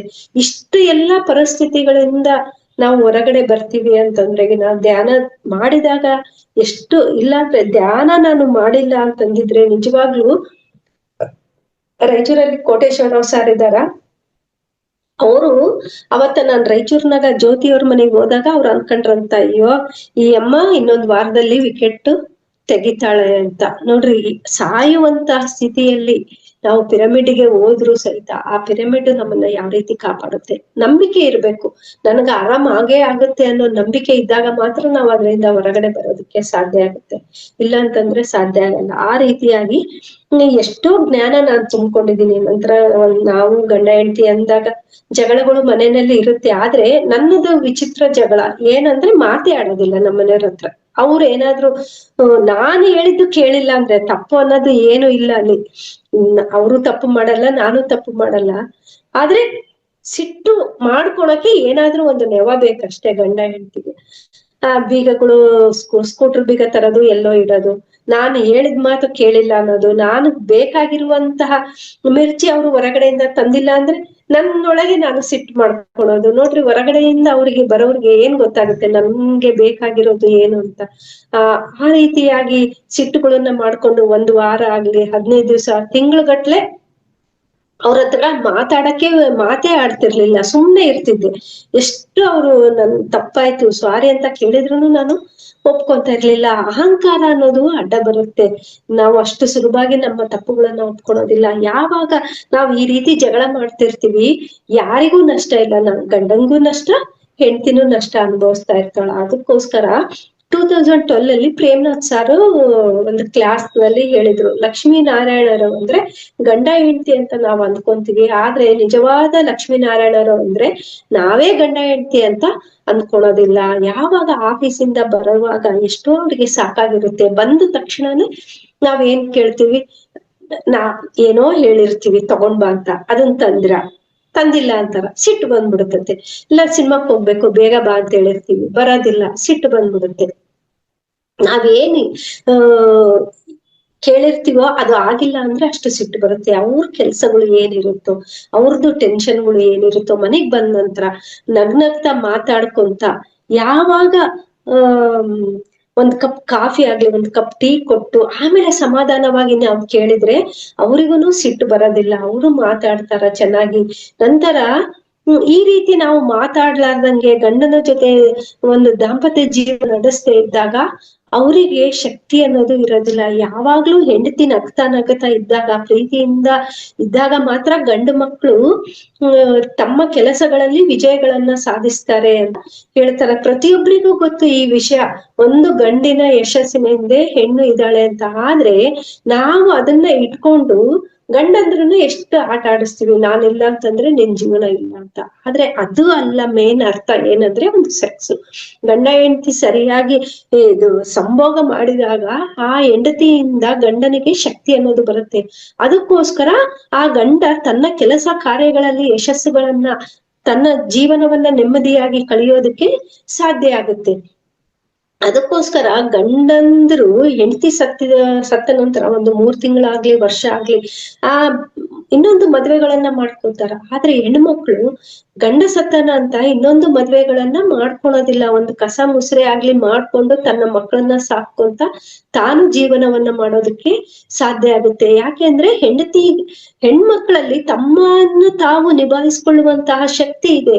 ಗಂಡಸರು ಪರಾವಲಂಬಿಗಳು, ಇನ್ನೊಬ್ಬರಿಂದ ಶಕ್ತಿ ಬೇಕವ್ರಿಗೆ. ಅದಕ್ಕೋಸ್ಕರ ಆ ಒಂದು ಅರ್ಥ ನಮ್ಗೆ ಗೊತ್ತಿಲ್ದ ನಾವು ಎಷ್ಟು ಬಾಯಿಗೆ ಬಂದಂಗೆಲ್ಲ ಮಾತಾಡ್ತೀವಿ. ಅಯ್ಯೋ ನೋಡು, ಆತನ್ಗೆ ಹೆಂಡತಿ ಸತ್ತೋಗಿದ್ದಾಳೆ, ಇನ್ನು 3 ತಿಂಗಳು ಆಗಿಲ್ಲ, ಆಗ್ಲೇ ಇನ್ನೊಂದ್ ಮದುವೆ ಮಾಡ್ಕೊಂಡ. ನೋಡ್ರಿ, ನೋ ಕಮೆಂಟ್ ಅಂತ ಏನ್ ಹೇಳ್ತಾರ Patreji sir, no comment, no judgement. ಒಳಗಿನ ಅರ್ಥಗಳು ನಮ್ಗೆ ಗೊತ್ತಿಲ್ಲ, ಅವರ ಜೀವನ ಅವರ ಇಷ್ಟ, ಒಳಗಿನ ಅರ್ಥ ಗೊತ್ತಿರ್ಲಾರ್ದ ನಾವು ಇನ್ನೊಬ್ಬರ ಬಗ್ಗೆ ಮಾತಾಡಿದಾಗ ನಾವು ಅಂತಹ ಸ್ಥಿತಿಗಳನ್ನ, ಅಂತಹ ಪರಿಸ್ಥಿತಿಗಳನ್ನ ನಮ್ಮ ಜೀವನಗಳಲ್ಲಿ ಬೇಕಾಗುತ್ತೆ. ಅದಕ್ಕೋಸ್ಕರ ಇನ್ನೊಬ್ಬರ ಬಗ್ಗೆ, ಇನ್ನೊಬ್ರು ಮಕ್ಕಳು ಅವರ ಅಮ್ಮನ್ನ ಚೆನ್ನಾಗಿ ನೋಡ್ಕೊಂಡಿಲ್ಲ ಆಗ್ಲಿ, ನಾವೇನು ಮಾತಾಡಬಾರ್ದು. ಯಾಕೆಂದ್ರೆ ಅವ್ರ ಅಮ್ಮ ಮಕ್ಕಳ ಮಧ್ಯೆ, ಆ ಅತ್ತೆ ಸೊಸೆ ಮಧ್ಯೆ ಏನೇನು ಇರುತ್ತೋ ನಮ್ಗೆ ಏನು ಗೊತ್ತಿರಲ್ಲ. ಅದು ಏನಾದ್ರೂ ನಾವು ಮಾತಾಡಿದ್ರೆಗಿನ ಅವರು ಯಾವ ಸಿಚುಯೇಷನ್ ಅಲ್ಲಿ ಇದಾರೋ, ಅವರು ಯಾವ ಪರಿಸ್ಥಿತಿಯನ್ನ ಎದುರಿಸ್ತಾ ಇದ್ದಾರೋ ಅಂತಹ ಪರಿಸ್ಥಿತಿಗಳನ್ನ ನಾವು ಎದುರಿಸೋದಕ್ಕೆ, ಆ ಅನುಭವವನ್ನ ತಂದುಕೊಳ್ಳೋದಕ್ಕೆ ಅಂತಹ ಅತ್ತೆಗಳನ್ನ, ಅಂತಹ ಸೊಸೆಗಳನ್ನ ನಮ್ಮ ಜೀವನದಲ್ಲಿ ತಂದುಕೊಳ್ಳೋದಕ್ಕೆ ಸಾಧ್ಯ ಆಗುತ್ತೆ. ಅದಕ್ಕೋಸ್ಕರ ನೋ ಕಮೆಂಟ್ ಅಂತ ಹೇಳಿರೋದು. ಈ ರೀತಿಯಾಗಿ ನಾನು ಧ್ಯಾನಕ್ಕೆ ಬಂದೆ. ನಂತರ ನನ್ಗೆ ಜ್ಞಾನ ಹಂಚಬೇಕು, ನಾನು ಏನ್ ತಿಳ್ಕೊಂಡಿದ್ದೀನೋ ಅದನ್ನೆಲ್ಲ ಹಂಚ್ಬೇಕು ಅನ್ನೋದು ಬಹಳ ಕುತೂಹಲ ಇತ್ತು. ನಂತರ ಮೊದಲಿಗೆ ನಾನು ಎಷ್ಟು ನಮ್ಮ ಮನೆಯವ್ರ ಹತ್ರ ಜಗಳ ಮಾಡ್ತಾ ಇದ್ದೆ. ಯಾವಾಗ ನಾವು 2012 ತನಕನೂ ನನ್ನ ಶರೀರ ತುಂಬಾ ವೀಕ್ ಆಗಿತ್ತು. ನನ್ಗೆ ಏನೋ ಒಂದು ಒಳಗಡೆ ಸಿಟ್ಟಿನಿಂದ ನಮ್ಮ ಮನೆಯವರಿಂದ ನಾನು ಎಷ್ಟೋ ದಿವಸ ದೂರನೂ ಇದ್ದೆ. ಆವಾಗ ಪ್ರೇಮ್ನಾಥ್ ಸಾರ್ ಹೇಳಿದಾಗ ಅವಾಗ ನನ್ಗೆ ಅರ್ಥ ಆಯ್ತು. ಯಾವಾಗ್ಲೂ ನೋಡ್ರಿ, ಸಂಸಾರದಲ್ಲಿ ನಿರ್ವಾಣ ಅಂತ ಪತ್ರಿಜಿ ಸಾರ್ ಹೇಳ್ತಿರ್ತಾರ. ಯಾವಾಗ ಒಂದು ಮನೆಯಲ್ಲಿ ಗಂಡ ಹೆಂಡತಿ ಒಂದು ಧ್ಯಾನ ಮಾಡ್ತಾ ಇದೀಯಾ, ನೀನು ಗಂಡನ ಜೊತೆಗೆ ಮಕ್ಕಳು, ಅತ್ತೆ ಮಾವ, ತಂದೆ ತಾಯಿ, ನಿನ್ನ ಕೆಲಸಗಳನ್ನೆಲ್ಲ ಮಾಡ್ಕೊಂಡು ನೀನ್ ಧ್ಯಾನ ಮಾಡು, ನಿನ್ನ ಕೆಲಸಗಳೆಲ್ಲ ಮಾಡ್ಕೊಂಡು ಧ್ಯಾನ ಪ್ರಚಾರ ಮಾಡು. ನೀನು ಮನೆಯನ್ನ ಬಿಟ್ಟು ನೀನು ಹೊರಗಡೆ ಹೋಗಿ ಧ್ಯಾನ ಪ್ರಚಾರ ಮಾಡಿದ್ರೆ ಅದಕ್ಕೆ ಯಾವುದೇ ಫಲಿತ ಅನ್ನೋದು ಇಲ್ಲ ಅಂತ ಹೇಳ್ತಾರ. ಅದೇ ರೀತಿಯಾಗಿ ಎಷ್ಟೋ ನಾವು ಜಗಳ ಆಡ್ತಾ ಇದ್ವಿ. ಅವತ್ತಿನಿಂದನು ನನ್ನಲ್ಲಿ ನನಗೆ ಎಷ್ಟೋ ಬದಲಾವಣೆ ಬಂದು ಜಗಳ ಆಡೋದನ್ನೇ ನಾನು ನಿಲ್ಲಿಸ್ಬಿಟ್ಟೆ. 2012 ಇಲ್ಲೇ ತನಕನು ಯಾವಾಗ ನಾವು ಜಗಳ ಮಾಡೋದಿಲ್ವೋ, ಗಂಡಂದ್ರಿಗೆ ಏನು ಬೇಕಾಗಿದೆಯೋ ಅದನ್ನ ನಾವು ಕೊಟ್ಟಾಗ ನಮಗೆ ಏನು ಬೇಕಂದ್ರೂ ಅವ್ರು ಕೊಡೋದಕ್ಕೆ ತಯಾರಾಗಿರ್ತಾರ. ಆದ್ರೆ ಒಂದು ಅಹಂಕಾರದಿಂದ ನಮ್ಮ ಜೀವನಗಳನ್ನ ನಾವೇ ನರಕ ಮಾಡ್ಕೊಂತೀವಿ, ಮತ್ತೆ ಗಂಡಂದ್ರ ಜೀವನಗಳನ್ನು ನಾವು ನರಕ ಮಾಡ್ತೀವಿ. ನಂತರ ಮಕ್ಕಳ ಎದುರಿಗೆ ನಾವು ಜಗಳಗಳನ್ನ ಆಡಿದಾಗ, ಎಷ್ಟೇ ನಾವು ಒಳಗೊಳಗೆ ಜಗಳ ಮಾಡಿದ್ರು ಆ ಮಕ್ಕಳು ಅದನ್ನೆಲ್ಲ ಗಮನಿಸ್ತಾ ಇರ್ತಾರ. ಮಕ್ಕಳಿಗೆ ಏನಂದ್ರೆ ತಂದೆ ತಾಯಿಗಳು ಪ್ರೀತಿಯಿಂದ ಇರ್ಬೇಕು, ಚೆನ್ನಾಗಿರ್ಬೇಕು ಅಂತ ಒಳಗೊಳಗೆ ಎಷ್ಟೋ ಆಸೆ ಪಡ್ತಾ ಇರ್ತಾರ. ಅವಾಗ ನಾವು ಜಗಳ ಮಾಡಿದಾಗ ಏನಾಗುತ್ತೆ, ಮಕ್ಕಳಲ್ಲಿ ಬದಲಾವಣೆ ಆಗುತ್ತೆ. ಅಯ್ಯೋ, ಗಂಡ ಹೆಂಡತಿ ಅಂದ್ರೆ ಯಾವಾಗ್ಲೂ ಜಗಳ ಮಾಡ್ತಾ ಇರೋದೇನಾ, ಯಾವಾಗ್ಲೂ ಕಿತ್ತಾಡ್ತಾ ಇರೋದೇನಾ ಅಂತ ಅನಿಸ್ಕೊಂಡು ಆ ಮಕ್ಕಳ ಮನಸ್ಸಿನಲ್ಲಿ ಮದುವೆನೇ ಬೇಡಪ್ಪ ಅನ್ನುವ ಭಾವನೆ ಮೂಡೋದಕ್ಕೆ ನಾವೇ ಕಾರಣರಾಗ್ತೀವಿ. ಅದಕ್ಕೋಸ್ಕರ ಎಷ್ಟು ಪ್ರೀತಿ ಹಂಚೋದು, ಪ್ರೇಮ ಹಂಚೋದು, ಮದುವೆ ಅಂತಂದ್ರೆಗಿನ ಪ್ರೇಮವನ್ನ ಹಂಚೋದು ಅನ್ನೋದನ್ನ ನಾವು ಅರ್ಥ ಮಾಡ್ಕೋಬೇಕು. ಮದುವೆ ಅನ್ನೋದು ಪ್ರೇಮವನ್ನ ಹಂಚೋದು, ಮನೆಯ ಸಮಸ್ಯೆಗಳನ್ನ ಎದುರಿಸೋದು, ಆ ಸಮಸ್ಯೆಗಳಿಂದ ಪಾಠಗಳನ್ನ ಕಲಿಯೋದು ಅನ್ನೋದು ಗೊತ್ತಿರ್ಲಾರ್ದ ಎಷ್ಟು ಜನ ಆತ್ಮಹತ್ಯೆಗಳನ್ನ ಮಾಡ್ಕೊತಾ ಇದಾರೆ. ನಮ್ಮತ್ತೆ ಹೊಡಿತಾಳೆ, ನನ್ ಗಂಡ ಹೊಡಿತಾನೆ, ನಮ್ಮತ್ತೆ ಮನೆಯಲ್ಲಿ ಕೆಲ್ಸಗಳು ಜಾಸ್ತಿ, ಆ ರೀತಿ ಎಲ್ಲ ಹೇಳ್ತಾ ಎಷ್ಟು ಜನ ಆತ್ಮಹತ್ಯೆಗಳನ್ನ ಮಾಡ್ಕೊತಾ ಇದಾರ. ಅದೆಲ್ಲ ಎಷ್ಟು ತಪ್ಪು ಅನ್ನೋದು ಗೊತ್ತಾಗ್ಬೇಕು ಅಂದ್ರೆ ನಮಗೆ ಜ್ಞಾನ ಬರ್ಬೇಕು. ಜ್ಞಾನದಿಂದ ಮುಕ್ತಿ.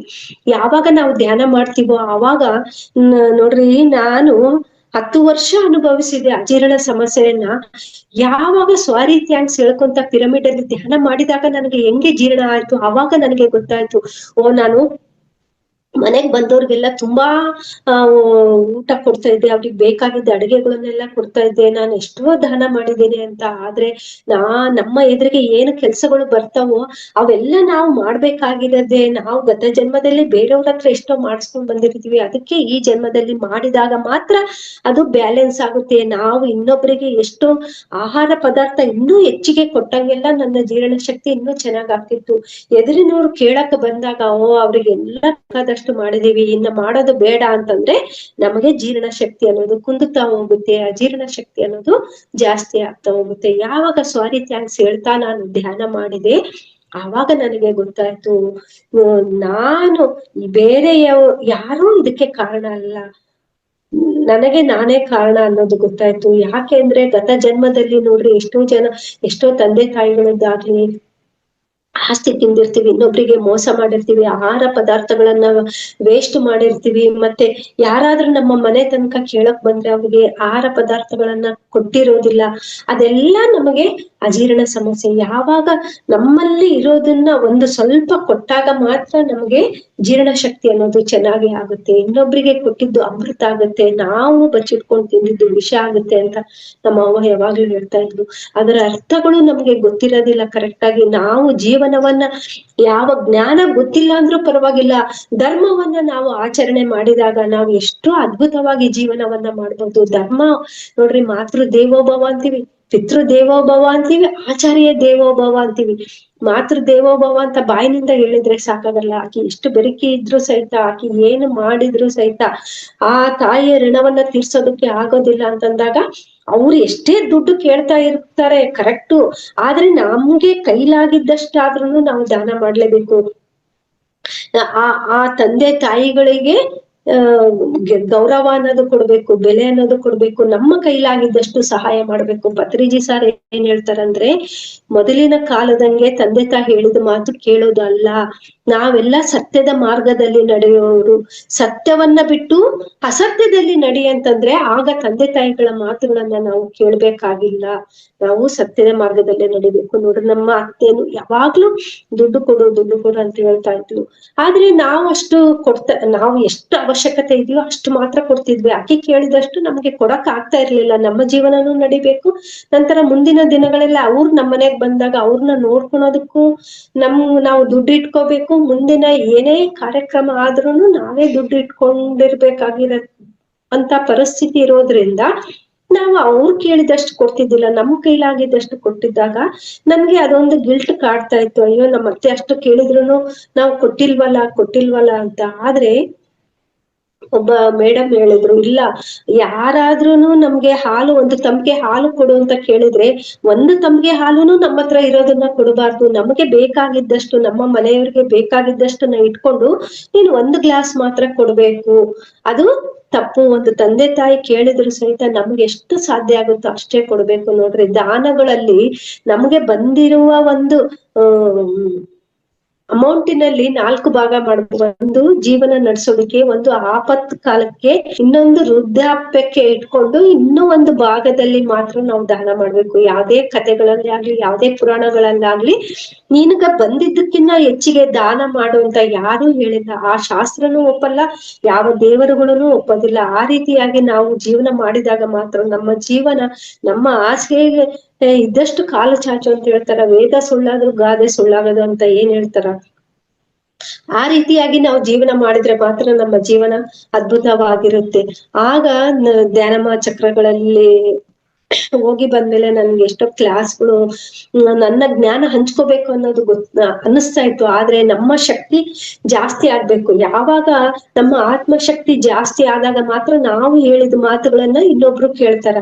ಅಲ್ಲಿ ಫಸ್ಟ್ನೇ ಸಾರಿ 2012 ಹೋದಾಗ ಧ್ಯಾನ ಕಸ್ತೂರಿ ಅಂತ ಹೇಳಿಲ್ಲ, ಸುಮ್ನೆ ಬುಕ್ ಬೇಕು ಅಂತ ನಾನ್ ಬರ್ಸಿದ್ದಕ್ಕ ಅವ್ರು ಕನ್ನಡ ಅಂತ ಬರ್ಸಿದ್ರೆ ಮಾತ್ರ ಧ್ಯಾನ ಕಸ್ತೂರಿ ಕೊಡ್ತಾರಂತ, ಇಲ್ಲಾಂದ್ರೆ ಧ್ಯಾನ ಜಗತ್ತೇ ಕಳಿಸ್ತಾರ. ನನ್ಗೆ ತೆಲುಗು ಅಕ್ಷರಗಳು ಓದಕ್ಕೆ ಬರುತ್ತೆ, ಆದ್ರೆ ನನಗೆ ಆ ಒಂದು ಆತ್ಮಶಕ್ತಿ ಜಾಸ್ತಿ ಇಲ್ಲದಕ್ಕೆ ನನ್ಗೆ ಅದು ಓದಿದ್ದು ಅರ್ಥ ಆಗ್ತಾ ಇರ್ಲಿಲ್ಲ. ಆ ರೀತಿಯಾಗಿ ನಾನು 1 ವರ್ಷಕ್ಕೆ ಪುಸ್ತಕಗಳು ಬರ್ಸಿದ್ರೆ 2 ವರ್ಷಕ್ಕೆ ಪುಸ್ತಕಗಳು ಬಂದ್ವು. ಅವು ಎಷ್ಟು ಸಾರಿ ತೆಗೆದು ನೋಡ್ತೀನಿ, ಅವು ಓದಿದ್ರಾಗೆ ನನ್ಗೆ ಅರ್ಥನೇ ಆಗವಲ್ವು. ಅವಾಗ ನಮ್ಮ ಒಂದು ಕ್ವಾರ್ಟರ್ಸ್ ನಲ್ಲಿ ಎಲ್ಲಾರು ತೆಲುಗುನವರಿದ್ರು, ಅದಕ್ಕೋಸ್ಕರ ಅವ್ರಿಗೆಲ್ಲ ಬುಕ್ಗಳು ಹಂಚ್ತಾ ಇದ್ದೆ. ಅವರಿಗೆ ಬುಕ್ ಹಂಚಿರೋದ್ರಿಂದ ನೋಡ್ರಿ, ಪಂಚಿತೆ ಪೆಂಚ ಪಡ್ತದೆ. ಅಂದ್ರೆ ನಾವು ಹಂಚಿದಷ್ಟು ಜಾಸ್ತಿ ಆಗ್ತಾ ಇರುತ್ತೆ. ಜ್ಞಾನ ಆಗಿರ್ಬೋದು, ಅನ್ನ ಆಗಿರ್ಬೋದು, ವಿದ್ಯೆ ಆಗಿರ್ಬೋದು, ಒಂದು ಪುಸ್ತಕ ಆಗಿರ್ಬೋದು, ಏನಾದ್ರೂ ಆಗಿರ್ಬೋದು. ಆ ರೀತಿಯಾಗಿ ನಾನು ನನ್ನ ಶಕ್ತಿನೂ ಜಾಸ್ತಿ ಆಗೋಕೆ ಶುರುವಾಯ್ತು. ಅವಾಗ ನಾನು ರಾಯಚೂರಿಗೆ ಹೋದಾಗ ಹೇಮಾ ಮೇಡಮ್ ನನ್ಗೆ ಒಂದು ಪುಸ್ತಕ ಕೊಟ್ರು ಓದಂತ, ಧ್ಯಾನ ವಿದ್ಯಾರ್ಥಿ. ಅಯ್ಯೋ, ನನ್ಗೆ ಎಷ್ಟು ಸಾರಿ ಓದಕ್ಕೆ ಪ್ರಯತ್ನ ಪಡ್ತಾ ಇದ್ದೀನಿ, ನನ್ಗೆ ಅರ್ಥ ಆಗ್ತಾ ಇಲ್ಲ ಅಂದ್ರೆ, ಇಲ್ಲ ಅವಾಗ ಅರ್ಥ ಆಗಿಲ್ಲ ಅಂದ್ರೆ ಏನಾಯ್ತು, ಇವಾಗ ಓದಿ ನೋಡು ಅರ್ಥ ಆಗುತ್ತೆ ಅಂತ ಹೇಳಿದಾಗ ಅವಾಗ ನನ್ಗೆ ಅರ್ಥ ಆಯ್ತು. ಆಗ ಅರ್ಥ ಆದಾಗಿನಿಂದ ಒಂದು ಪುಸ್ತಕಗಳನ್ನ ಓದಿಸ್ತಾ ಇವಾಗ ಎಷ್ಟೋ ಅದ್ಭುತವಾದಂತ ಪುಸ್ತಕಗಳು, ಪೌರ್ಣಮಿ ಧ್ಯಾನ, ಆಧ್ಯಾತ್ಮಿಕ ಪುನರುಜ್ಜೀವನ, ಜೀವಾತ್ಮ ಪ್ರಪಂಚ ನಿಯಮಾಲು, ವಾಳ್ಳು, ನಂತರ ನಿಗೂಢ ರಹಸ್ಯಗಳು, ತೆಲುಗು ಓಶೋ ಬರ್ದಿರೋದು, ನಂತರ ಇನ್ನ ಸಾಕಷ್ಟು ಪುಸ್ತಕಗಳು ತೆಲುಗಿನಲ್ಲಿ ಓದಿ ಕನ್ನಡಕ್ಕೆ ಟ್ರಾನ್ಸ್ಲೇಟ್ ಮಾಡಿ ಧರ್ಮಂ ಶರಣಂ ಗಚ್ಚಾಮಿ ಬಹಳ ಪುಸ್ತಕ ಕನ್ನಡಕ್ಕಿನ ತೆಲುಗಿನಲ್ಲಿ ಬಹಳ ಅದ್ಭುತವಾದಂತ ಪುಸ್ತಕಗಳಿದಾವ. ಅವನ್ನೆಲ್ಲ ಪಾಯಿಂಟ್ ಬರ್ಕೊಂಡು ನಾನು ಕ್ಲಾಸ್ಗಳನ್ನ ಮಾಡ್ತಾ ಇದ್ದೀನಿ ನೋಡ್ರಿ. ಒಂದು ಧ್ಯಾನದಿಂದ ಎಂತ ಇರುವಂತಹ ಸ್ಥಿತಿಯಿಂದ ಉನ್ನತ ಸ್ಥಿತಿಗೆ ಹೋಗೋದಕ್ಕೆ ನಮ್ಗೆ ಸಾಧ್ಯ ಆಗುತ್ತೆ. ಈ ರೀತಿಯಾಗಿ ನಾನು ಒಂದ್ಸರಿ ಧ್ಯಾನಮ ಚಕ್ರಕ್ಕೆ ದುಡ್ಡು ಕಲೆಕ್ಟ್ ಮಾಡೋದಕ್ಕೆ ಅಂತ ಹೇಮಾ ಮೇಡಮ್ ನಮ್ಮ ಮನೆಗ್ ಬಂದ್ರು. ಸರಿ ಅಂತ ಕೊಟ್ಟೆ ಅವ್ರಿಗೆ ದುಡ್ಡು. ಅಲ್ಲ ನಾನು ಒಬ್ಬಕ್ಕೆ ಹೋಗ್ತಾ ಇದ್ದೀನಿ, ನೀನ್ ಏನಾದ್ರು ಬರ್ತೀಯ ನನ್ ಜೊತೆಗೆ ಅಂದ್ರೆ ಆಯ್ತು, ನಾನು ಅದಕ್ಕೋಸ್ಕರನೇ ಕಾಯ್ತಾ ಇದ್ದೆ, ನೀನ್ ಯಾವಾಗ ನನ್ನ ಕರೀತೀಯ ಅಂತ ಕಾಯ್ತಾ ಇದ್ದೆ ಅಂದ ತಕ್ಷಣ ಆಕೆ ನನ್ನ ಕರ್ಕೊಂಡು ಹೋಗ್ಬಿಟ್ಲು. ನೋಡ್ರಿ ಆಕೆಗೂ ಒಬ್ರು ಜೊತೆ ಬೇಕು, ನನಗೂನು ಅವೆಲ್ಲ ಸೇವೆ ಮಾಡ್ಬೇಕಂತ ಅನಿಸ್ತಾ ಇತ್ತು. ಆ ರೀತಿಯಾಗಿ ನಾವು ಧ್ಯಾನ ಯಜ್ಞಗಳಿಗೆ ನಾವು ದುಡ್ಡು ಕಲೆಕ್ಟ್ ಮಾಡಿದಾಗ ಕತ್ತಲ್ದಾಗ ಓಡಾಡ್ತಾ ಇದ್ವಿ, ಮತ್ತೆ ಎಷ್ಟೋ ಲೇಟ್ ಆಗಿ ಬರ್ತಾ ಇದ್ವಿ. ನಂತರ ಒಂದು ಮನೆಯಲ್ಲಿ ಓಡಾಡುವಾಗನೇ ಒಂದು ಬಾಗ್ಲಿ ಇರ್ಲಿಲ್ಲ, ಒಂದು ಗೋಡೆ ಇರ್ಲಿಲ್ಲ, ಜಾರಿ ಕಾಲ್ ಜಾರಿ ನಾವು ಬೀಳ್ತೀನೇನೋ ಅಂತ ಅನಿಸ್ತಾ ಇತ್ತು, ಆದ್ರೆ ಬಿದ್ದಿಲ್ಲ. ಆ ರೀತಿಯಾಗಿ ನಾವು ಸೇವೆಗಳನ್ನ ಲೋಕ ಕಲ್ಯಾಣದ ಕೆಲಸಗಳಿಗೆ ನಾವು ಸೇವೆ ಮಾಡಿದಾಗ ಆ ಹಾಸ್ಟೆಲ್ ಮಾಸ್ಟರ್ಸ್ ನಮ್ಮನ್ನ ಎಷ್ಟೋ ಸಾರಿ ಕಾಪಾಡ್ತಾ ಇರ್ತಾರೆ. ಮತ್ತೆ ಒಬ್ರು ಮನೆಯಲ್ಲಿ ಯಾವಾಗ್ಲೂನು ನಾನು ದುಡ್ಡು ಇಸ್ಕೊಂತ ಇದ್ದೆ. ಧ್ಯಾನ ಯಜ್ಞಕ್ಕೆ ಬುದ್ಧ ಪೌರ್ಣಿಮೆಗೆ 50 ರೂಪಾಯಿ ಮಾತ್ರ ಕೊಡ್ತಾ ಇದ್ರು ಅವ್ರು. ಈ ಸಾಕೇನಮ್ಮ ಇನ್ನೂ ಬೇಕಾ ಅಂತ ಕೇಳ್ತಿದ್ರು. ನಿಮ್ ಇಷ್ಟತ್ತಾತ ಎಷ್ಟನ್ನ ಕೊಡ್ರಿ ಅಂತಂದ್ರೆಗಿನ ಅವ್ರು ಒಂದೊಂದ್ಸರಿ 100 ರೂಪಾಯಿ ಕೊಡ್ತಿದ್ರು, ಒಂದೊಂದ್ಸರಿ 50 ರೂಪಾಯಿ ಕೊಡ್ತಾ ಇದ್ರು. ಕರೋನಾ ಸಮಯದಲ್ಲಿ ನೋಡ್ರಿ, ಎಷ್ಟನ್ನ ಕೊಡ್ಲಿ, 50 ಕೊಡ್ಲಿ, 100 ರೂಪಾಯಿನ ಕೊಡ್ಲಿ, ಏನು ಅನ್ಕೊಳ್ಳಾರ್ದಂಗೆ ತಕ್ಷಣ ಕೊಡ್ಬೇಕು. ಏನಪ್ಪ ಇವ್ರು ಯಾವಾಗ್ಲೂ ಬರ್ತಾರ ದುಡ್ಡು ಇಸ್ಕೊಳಕ್ಕೆ ಅಂತಾನು ಅನ್ಕೋಬಾರ್ದು. ಅಯ್ಯೋ ನಾನ್ ಕೊಡ್ತಾ ಇರೋದು ಕಡಿಮೆ ಆಯ್ತಂತಾನು ಅನ್ಕೋಬಾರ್ದು. ಅಯ್ಯೋ ಅವ್ರು ಬಂದಿದಾರಲ್ಲ ನಾನೇ ಕೊಡ್ತಾ ಇದ್ದೀನಿ ಅನ್ನೋ ಅಹಂಕಾರದಿಂದಾನು ಕೊಡ್ಬಾರ್ದು. ಅವ್ರು 50 ರೂಪಾಯಿ ಕೊಡ್ತಾ ಇರೋದ್ರಿಂದ ಕರೋನಾ ಸಮಯದಲ್ಲಿ ಆ ಅಜ್ಜ ಕೊಡ್ತಾ ಇದ್ದಿದ್ದು ಮಗನಿಗೆ ಶೀತ ಆಗಿದೆ, ಜ್ವರ ಬಂದಿದೆ ಅಂತ ಡಾಕ್ಟರ್ ಹತ್ರ ತೋರ್ಸಿದ್ರೆ ಅವರು ತೋರ್ಸಕ್ ಹೋಗ್ತಾ ಇದ್ದಾರೆ ಆಸ್ಪತ್ರೆಗೆ, ಮಧ್ಯದಲ್ಲಿನೇ ಸತ್ತೋಗ್ಬಿಟ್ರು. ಆದ್ರೆ ಆಸ್ಪತ್ರೆಗೆ ಹೋಗಿ ಟೆಸ್ಟ್ ಮಾಡ್ಸೋಣ ಅಂತ ಹೋದ್ರೆ ಅವ್ರಿನ್ನ ಕರೋನಾ ಪಾಸಿಟಿವ್ ಆಗಿದೆ, ಇದು ನಾವು ಬಾಡಿ ಕೊಡೋದಿಲ್ಲ ಅಂತ ಹೇಳಿದ್ರು.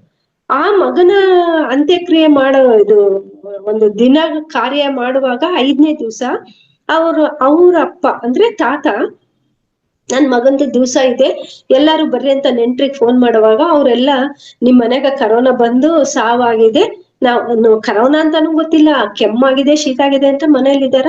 ಇದಕ್ಕಿದ್ದಂಗೆ ಆಸ್ಪತ್ರೆಗೆ ಹೋಗೋ ದಾರಿನಲ್ಲೇ ಸತ್ತೋಗ್ಬಿಟ್ಟಿದ್ದಾರೆ, ಕರೋನಾ ಆಗಿದೆ, ನಾವ್ ಬರಲ್ಲ ಅಂತ ಜನಗಳು ಫೋನ್ನಾಗ ಹೇಳಿದಾಗ ಆ ತಾತ ಅಂತಂದಂತ ಹಂಗೆ ಪ್ರಾಣ ಹೋಗ್ಬಿಟ್ಟಿದೆ. ನೋಡ್ರಿ, ಅವ್ರಿಬ್ರಿಗೆ ಕರೋನಾ ಬಂದು ಆ ಸಮಯದಲ್ಲಿ ಕರೋನಾನಾದ್ರೂ ಆಗಿರ್ಬೋದು, ಬೇರೆ ಏನಾದ್ರೂ ಆಗಿ ಆಸ್ಪತ್ರೆನಾಗ ಅಡ್ಮಿಟ್ ಆಗಿದ್ರೆ ಯಾರಿಗೆ ಕೆಮ್ಮು ಶೀತ ಆದ್ರೂ ಟೆಸ್ಟ್ ಮಾಡಿದ್ರೆ ಪಾಸಿಟಿವ್ ಅಂತಾನೆ ಬರುತ್ತಂತ. ಅವ್ರು ಕರೋನಾದಿಂದನೇ ಸಾಯ್ಲಿ, ಎದ್ರಿಂದನಾದ್ರೂ ಸಾಯ್ಲಿ, ಆ ಕರೋನಾ ಬಂದಾಗ ಆ ಅಪ್ಪ ಮಗ ಇಬ್ರು ಆಸ್ಪತ್ರೆಗೆ ಅಡ್ಮಿಟ್ ಆಗಿದ್ರೆ ಮೊಮ್ಮಕ್ಕಳು ಅವರೆಲ್ಲ ಡಿಗ್ರಿ ಮುಗಿಸಿದ್ದಾರೆ, ಸಣ್ಣ ಪುಟ್ಟ ಒಂದು ದೊಡ್ಡ ಮೊಮ್ಮಗ ಸ್ವಲ್ಪ ಕೆಲಸ ಮಾಡ್ತಾ ಇದ್ದಾನೆ ಅಷ್ಟೇ, ಸಣ್ಣ ಮೊಮ್ಮಗ ಇನ್ನ ಏನ್ ಕೆಲಸ ಮಾಡಲ್ಲ ಅಂತ ಮೊಮ್ಮಕ್ಕಳು ಸಣ್ಣವರು ಇದ್ದಾಗ ಅಪ್ಪನೂ ತಾತನೂ ಇಬ್ರು ಆಸ್ಪತ್ರೆಯಲ್ಲಿ ಅಡ್ಮಿಟ್ ಆಗಿ ಲಕ್ಷಗಟ್ಲೆ ದುಡ್ಡು ಖರ್ಚಾಗಿದ್ದಾಗ ಅವರು ಹೆಂಗೆ ಖರ್ಚನ್ನ ನಿಭಾಯಿಸೋದಕ್ಕೆ ಸಾಧ್ಯ ಆಗುತ್ತೆ ನೋಡ್ರಿ. ಕೊಟ್ಟಿರುವ ಒಂದು 50 ರೂಪಾಯಿ 100 ರೂಪಾಯಿಗಳಿಂದ ಎಷ್ಟು ಪ್ರಯೋಜನಗಳನ್ನ ಪಡಿತಾರೆ ಅನ್ನುವ ಅರಿವು ಜನಕ್ಕೆ ಇರೋದಿಲ್ಲ. ಅಯ್ಯೋ ಇವ್ರು ಯಾವಾಗ್ಲೂ ನಮ್ ಮನೆಗ್ ಬರ್ತಾರ, ನಾವು ದುಡ್ಡು ಕೊಡ್ಬೇಕು ಅಂತ ಅಷ್ಟೇ ಅನ್ಕೊಂತಾರ. ಆದ್ರೆ ಇಂಥ ಘಟನೆಗಳನ್ನೆಲ್ಲ ಶೇರ್ ಮಾಡ್ಕೊಂಡಾಗ ಎಷ್ಟು ಜನಕ್ಕೆ ಲಾಭಗಳು ಅನ್ನೋದು ಆಗುತ್ತೆ. ಆಗ ನಂತರ ಎಲ್ಲಾರ ಮನೆಯಲ್ಲಿ ಧ್ಯಾನಗಳು ಇಡಿಸಿದಾಗ ಹೇಮಾ ಮೇಡಮ್ ನನ್ಗೆ ಅನುಭವ ಹೇಳು ಅಂತ ಹೇಳ್ತಾ ಇದ್ರು. ಆ ರೀತಿಯಾಗಿ ಧ್ಯಾನ ಅನುಭವ ಹೇಳ್ತಾ ಹೋದೆ. ನಂತರ ಗಂಗಾವತಿಗೆ ನನ್ಗೆ ನಮ್ಮ ಮನೆಯವರು ಗಂಗಾವತಿನಲ್ಲೇ ಇದ್ರು, ಗಂಗಾವತಿಗೆ ಹೋದೆ. ನಮ್ಮನೆಯವರು ಗಂಗಾವತಿನಲ್ಲಿ ಇದ್ದಾಗ ನಾನು ಇನ್ನೂ ಹೋಗಿದ್ದೆ, ಇನ್ನು ಕರೋನಾ ಬಂದಿದ್ದಿಲ್ಲ. ಸೋಲ್ ಕೋಚ್ ಟ್ರೈನಿಂಗ್ ಹೋಗಿದ್ದೆ. ಆ ಸೋಲ್ ಕೋಚ್ ಟ್ರೈನಿಂಗ್ ಅಲ್ಲಿ ನನ್ಗೊಂದ್ ಮೆಸೇಜ್ ಬಂತು, ನೀನು ಇನ್ನ ನಿನ್ ಮನೆಯವ್ರ ಹತ್ರ ಹೋಗಂತ. 4 ವರ್ಷ ನಾನು ರಾಯಚೂರಲ್ಲೇ ಇದ್ದೆ, ನಮ್ಮ ಮನೆಯವ್ರು ಗಂಗಾವತಿಯಲ್ಲೇ ಇದ್ರು. ಹೋಗಿದ್ದೀನಿ, ಒಂದು 3-4 ತಿಂಗಳು 5-6 ತಿಂಗಳಿಗೆ ಕರೋನಾ ಬಂದ್ಬಿಡ್ತು. ನೋಡ್ರಿ, ಕರೋನಾ ಬಂದಾಗ ನಾವು ಹೋಗ್ಬೇಕಂತ ಅನ್ಕೊಂಡ್ರು ಮನೆ ಸಿಗೋದು ಕಷ್ಟ, ಸಾಮಾನುಗಳನ್ನ ತಗೊಂಡೋಗೋದು ಕಷ್ಟ, ಅವ್ರಿಗೆ ಊಟಕ್ಕೆ ತೊಂದರೆ ಆಗ್ತಿತ್ತು. ಆ ರೀತಿಯಾದ ತೊಂದರೆಗಳನ್ನ ಅನುಭವಿಸಕ್ಕಾಗ್ದೆ ಅಲ್ಲಿ ಒಂದು ಮೆಸೇಜ್ ಬಂದಿದೆ ಅಂತ ನಾನು ಹೋಗಿದ್ದಕ್ಕೆ ಅಲ್ಲಿ ಸುತ್ತಮುತ್ತ ಎಲ್ಲಾ ಊರುಗಳಿಗೆ, ಬಳ್ಳಾರಿ ಆಗಿರ್ಬೋದು, ಚಿತ್ರದುರ್ಗ, ಚಳ್ಳಕೆರೆ, ಪರಶುರಾಂಪುರ, ಹೊಸಪೇಟೆ, ಎಷ್ಟೋ ಊರುಗಳಲ್ಲಿ ನಾನು ನನ್ನ ಅನುಭವವನ್ನ ಹಂಚ್ಕೊಳ್ಳೋದಕ್ಕೆ ಸಾಧ್ಯ ಆಯ್ತು. ಈ ರೀತಿಯಾಗಿ ಅನುಭವಗಳನ್ನ ಹಂಚ್ಕೊತಾ ಇದ್ದೆ. ಕರೋನಾ ಬಂದ್ಬಿಡ್ತು. ಆ ಕರೋನಾ ಬಂದಾಗ ಜೂಮ್ ಕ್ಲಾಸ್ಗಳು ಸ್ಟಾರ್ಟ್ ಆಯ್ತು. ಆ ಜೂಮ್ ಸ್ಟಾರ್ಟ್ ಆದಾಗ ಸೀತಾಯಣ ಫಸ್ಟ್ಗೆ ಮಿರಾಕಲ್ ಗ್ರೂಪ್ ಅಂತ ಮಾಡಿ ರಾಯಚೂರಲ್ಲಿ ಮಾಡ್ತಾ ಇದ್ರು. ಒಂದ್ ದಿವಸ ಹೇಮಾ ಮೇಡಮ್ ನನಗಾಗಲ್ಲ, ನೀನೇ ಕ್ಲಾಸ್ ತಗೋ ಅಂತ ಹೇಳಿದ್ರು. ನಾನ್ ಬೇರೆ ಏನೋ ಸಬ್ಜೆಕ್ಟ್ ಹೇಳ್ಬೇಕಂತ ಕೂತ್ಕೊಂಡಿದ್ದೆ. ಆದ್ರೆ ಸೀತಾಯಣದ ಕೆಲವು ಸಂದರ್ಭಗಳನ್ನ ಹೇಳಿದಾಗ ರಾಯಚೂರವರೆಲ್ಲ ತುಂಬಾ ಚೆನ್ನಾಗಿದೆ, ಈ ತರ ಕಥೆಗಳನ್ನ, ಈ ತರ ಜೀವನ ಸೀತಾದೇವಿದು ಇದೆ ಅಂತ ನಮ್ಗೆ ಗೊತ್ತೇ ಇರ್ಲಿಲ್ಲ, ಸೀತಾಯಣನೇ ಮಾಡಿಬಿಡು ಅಂತ ಹೇಳಿದ್ರು. ಫಸ್ಟ್ನೇ ಸರಿ ನಾನು ಸೀತಾಯಣ ಮಾಡಿದಾಗ ಎಷ್ಟೋ ಆ ವಿಡಿಯೋಗಳು, ಸರೋಜ ಗುಳ್ಳಪಳ್ಳಿ ಹೇಳಿರುವಂತ ವಿಡಿಯೋಗಳನ್ನ ನೋಡ್ಕೊಂಡು ಪಾಯಿಂಟ್ಗಳು ಬರ್ಕೊಂಡು ನಾನು ಮಾಡಿದೆ. ಅವಾಗ ನಮ್ಮ ಮನೆಯವರಿಗೆ ಕರೋನಾ ಬಂದಿತ್ತು. ಆಗ ನಾನು ಯಾವುದು ಯೋಚನೆ ಮಾಡ್ತಾ ಇರ್ಲಿಲ್ಲ. ನಮ್ಮ ಮನೆಯವ್ರು ಆರಾಮಾಗಿ ಬರ್ತಾರೆ ಅನ್ನುವ ಒಂದೇ ಆಲೋಚನೆ ಇಟ್ಕೊಂಡು ಕೆಲಸದಕ್ಕಿನ್ನ ಬಿಡಿಸಿದ್ದೆ. ನನ್ನ ಕೆಲಸಗಳನ್ನ ಮಾಡ್ಕೊಂಡು ನಾನು ಅದಕ್ಕೆ ಪ್ರಿಪೇರ್ ಆಗೋದು, ಕ್ಲಾಸ್ ಮಾಡೋದು, ಪ್ರಿಪೇರ್ ಆಗೋದು, ಕ್ಲಾಸ್ ಮಾಡೋದು. ಯಾವಾಗ ನಾವು ಲೋಕ ಕಲ್ಯಾಣಕ್ಕೆ ಕೆಲಸಗಳನ್ನ ಮಾಡ್ತಾ ಇರ್ತೀವಿ, ನಮ್ಮ ಜವಾಬ್ದಾರಿಗಳು ಆ ಪ್ರಕೃತಿಗಳೇ ತೀರ್ಸ್ಬಿಡ್ತಾವ ನೋಡ್ರಿ. ಆವಾಗ ಒಂದ್ ದಿವ್ಸ ನನಗೆ ನಿದ್ದೆ ಮಾಡ್ತಾ ಇದ್ದೀನಿ, ಕನಸಿನಲ್ಲಿ ಸೀತಾಮಾತೆ ಬಂದು ನಿಮ್ ಮನೆಯವರು ಆರಾಮಾಗಿ ಬೇಗ ಮನೆಗ್ ಬರ್ತಾರ, ಯಾವ್ದೇ ಭಯ ಪಡ್ಬೇಡ ಅನ್ನುವ ಒಂದು ಮೆಸೇಜ್ ಬಂತು. ಮತ್ತೆ ಇನ್ನೊಂದು ಸಾರಿ ಸೀತಾಯಣ ಹೇಳುವಾಗ, ಫಸ್ಟ್ನೇ ಸಾರಿ ಸೀತಾಯಣ ಹೇಳುವಾಗ ಒಂದು ಬಸ್ನಲ್ಲಿ ಒಂದು ಲಿಂಗಾಯತರು, ಬ್ರಾಹ್ಮಣರು ತಮ್ಮ ತಮ್ಮ ಗುರುಗಳನ್ನ ಯಾರ್ಯಾರು ಪೂಜೆ ಮಾಡ್ತಾರೋ ಅವರೆಲ್ಲ ನಮ್ ಬಸ್ ನಲ್ಲಿ ಕೂತ್ಕೊಂಡಿದ್ದಾರೆ, ನೀನ್ ಬಸ್ ನಡ್ಸು ಅಂತ ಹೇಳ್ತಾ ಇದ್ದಾರೆ. ಅಯ್ಯೋ ನಾನು ಬಸ್ ನಡ್ಸಕ್ ಬರಲ್ಲ, ನನ್ ಬೇಡ ಅಂತಂದ್ರೆ, ಇಲ್ಲ ಇಲ್ಲ ನಿನಗೇನು ತೊಂದ್ರೆ ಆಗಲ್ಲ, ಬಸ್ ನಡ್ಸು ಅಂತ ಹೇಳಿದಾಗ ಸರಿ ಅಂತ ಆ ಬಸ್ಸನ್ನ ಕಣ್ಣು ಮುಚ್ಕೊಂಡು ನಡ್ಸ್ಕೊಂತ ಹೋಗಿದ್ದೀನಿ. ಯಾವ ಜಾಗ ಮುಟ್ಟಬೇಕೋ ಆ ಜಾಗವನ್ನ ತಲುಪಿದೀವಿ. ಆದ್ರೆ ಆ ತಲುಪಿದ ನಂತರ ದೀಪೋತ್ಸವ ಮಾಡುವಾಗ ಎಷ್ಟು ದೀಪಗಳನ್ನ ಹಚ್ಚಿರ್ತಾರಲ್ಲ, ಆ ರೀತಿಯಾಗಿ ದೀಪಗಳನ್ನ ಇಟ್ಕೊಂಡು ಆ ಬಸ್ನಾಗ ಕೂತ್ಕೊಂಡಿರುವ ಜನಗಳನ್ನೆಲ್ಲ ನನ್ನಿಂದ ಕರ್ಕೊಂಡು ಹೋಗ್ತಾ ಇದ್ದೀನಿ. ಅವರೆಲ್ಲ ಸ್ವಾಗತ ಮಾಡ್ತಾ ಇದ್ದಾರೆ. ಒಂದು ಕತ್ತಲೆ ಕೋಣೆ, ಆ ಕತ್ತಲೆ ಕೋಣೆಗೆ ಬೀಗ ಹಾಕಿದ್ದಾರೆ. ಆ ಬೀಗವನ್ನ ತೆಗೆದು ನಾವೆಲ್ಲರೂ ಒಳಗಡೆ ಹೋಗಿದ್ದೀವಿ. ಅಂದ್ರೆ ಅದರದ ಅರ್ಥ ಏನು ಅಂತಂದ್ರೆ, ಅಜ್ಞಾನದಿಂದ ಜ್ಞಾನದ ಕಡೆಗೆ ನಮ್ಮನ್ನ ಕರೆದುಕೊಂಡು ಹೋಗುತ್ತೆ ಸೀತಾಯಣ ಅನ್ನುವುದು ಅರ್ಥ ಆಗುತ್ತೆ. ಅದಕ್ಕೋಸ್ಕರ ಇನ್ನೊಂದ್ಸಾರಿ ಹೇಳು ಅಂತ ಹೇಳಿದ್ರು ಕೋಟೇಶ್ವರ ಸಾರ್. ಇನ್ನೊಂದ್ಸಾರಿ ಹೇಳುವಾಗ ಈ ರೀತಿಯಾಗಿ ನನಗೆ ನಮ್ಮನೆಯವ್ರಿಗೆ ಕರೋನಾ ಬಂದಿದ್ದು ಅನುಭವ ಆಯ್ತು. ಮತ್ತೆ ಧ್ಯಾನಕ್ಕೆ ಪಿರಮಿಡ್ ವ್ಯಾಲಿಗೆ ನಾನು ಎಷ್ಟೋ ಸಾರಿ ಹೋಗಿದ್ದೀನಿ, ಒಂದ್ 10-15 ಸಾರಿ. ಯಾಕಂದ್ರೆ ನನಗೆ ಒಂದು ಸ್ವಲ್ಪ ಮತ್ತೆ ಏನಾದ್ರು ತಿನ್ನೋದ್ರಲ್ಲಿ ಹೆಚ್ಚು ಕಡಿಮೆ ಆದ್ರೆ ಮತ್ತೆ ಪ್ರಾಬ್ಲಮ್ ಆಗ್ತಾ ಇತ್ತು.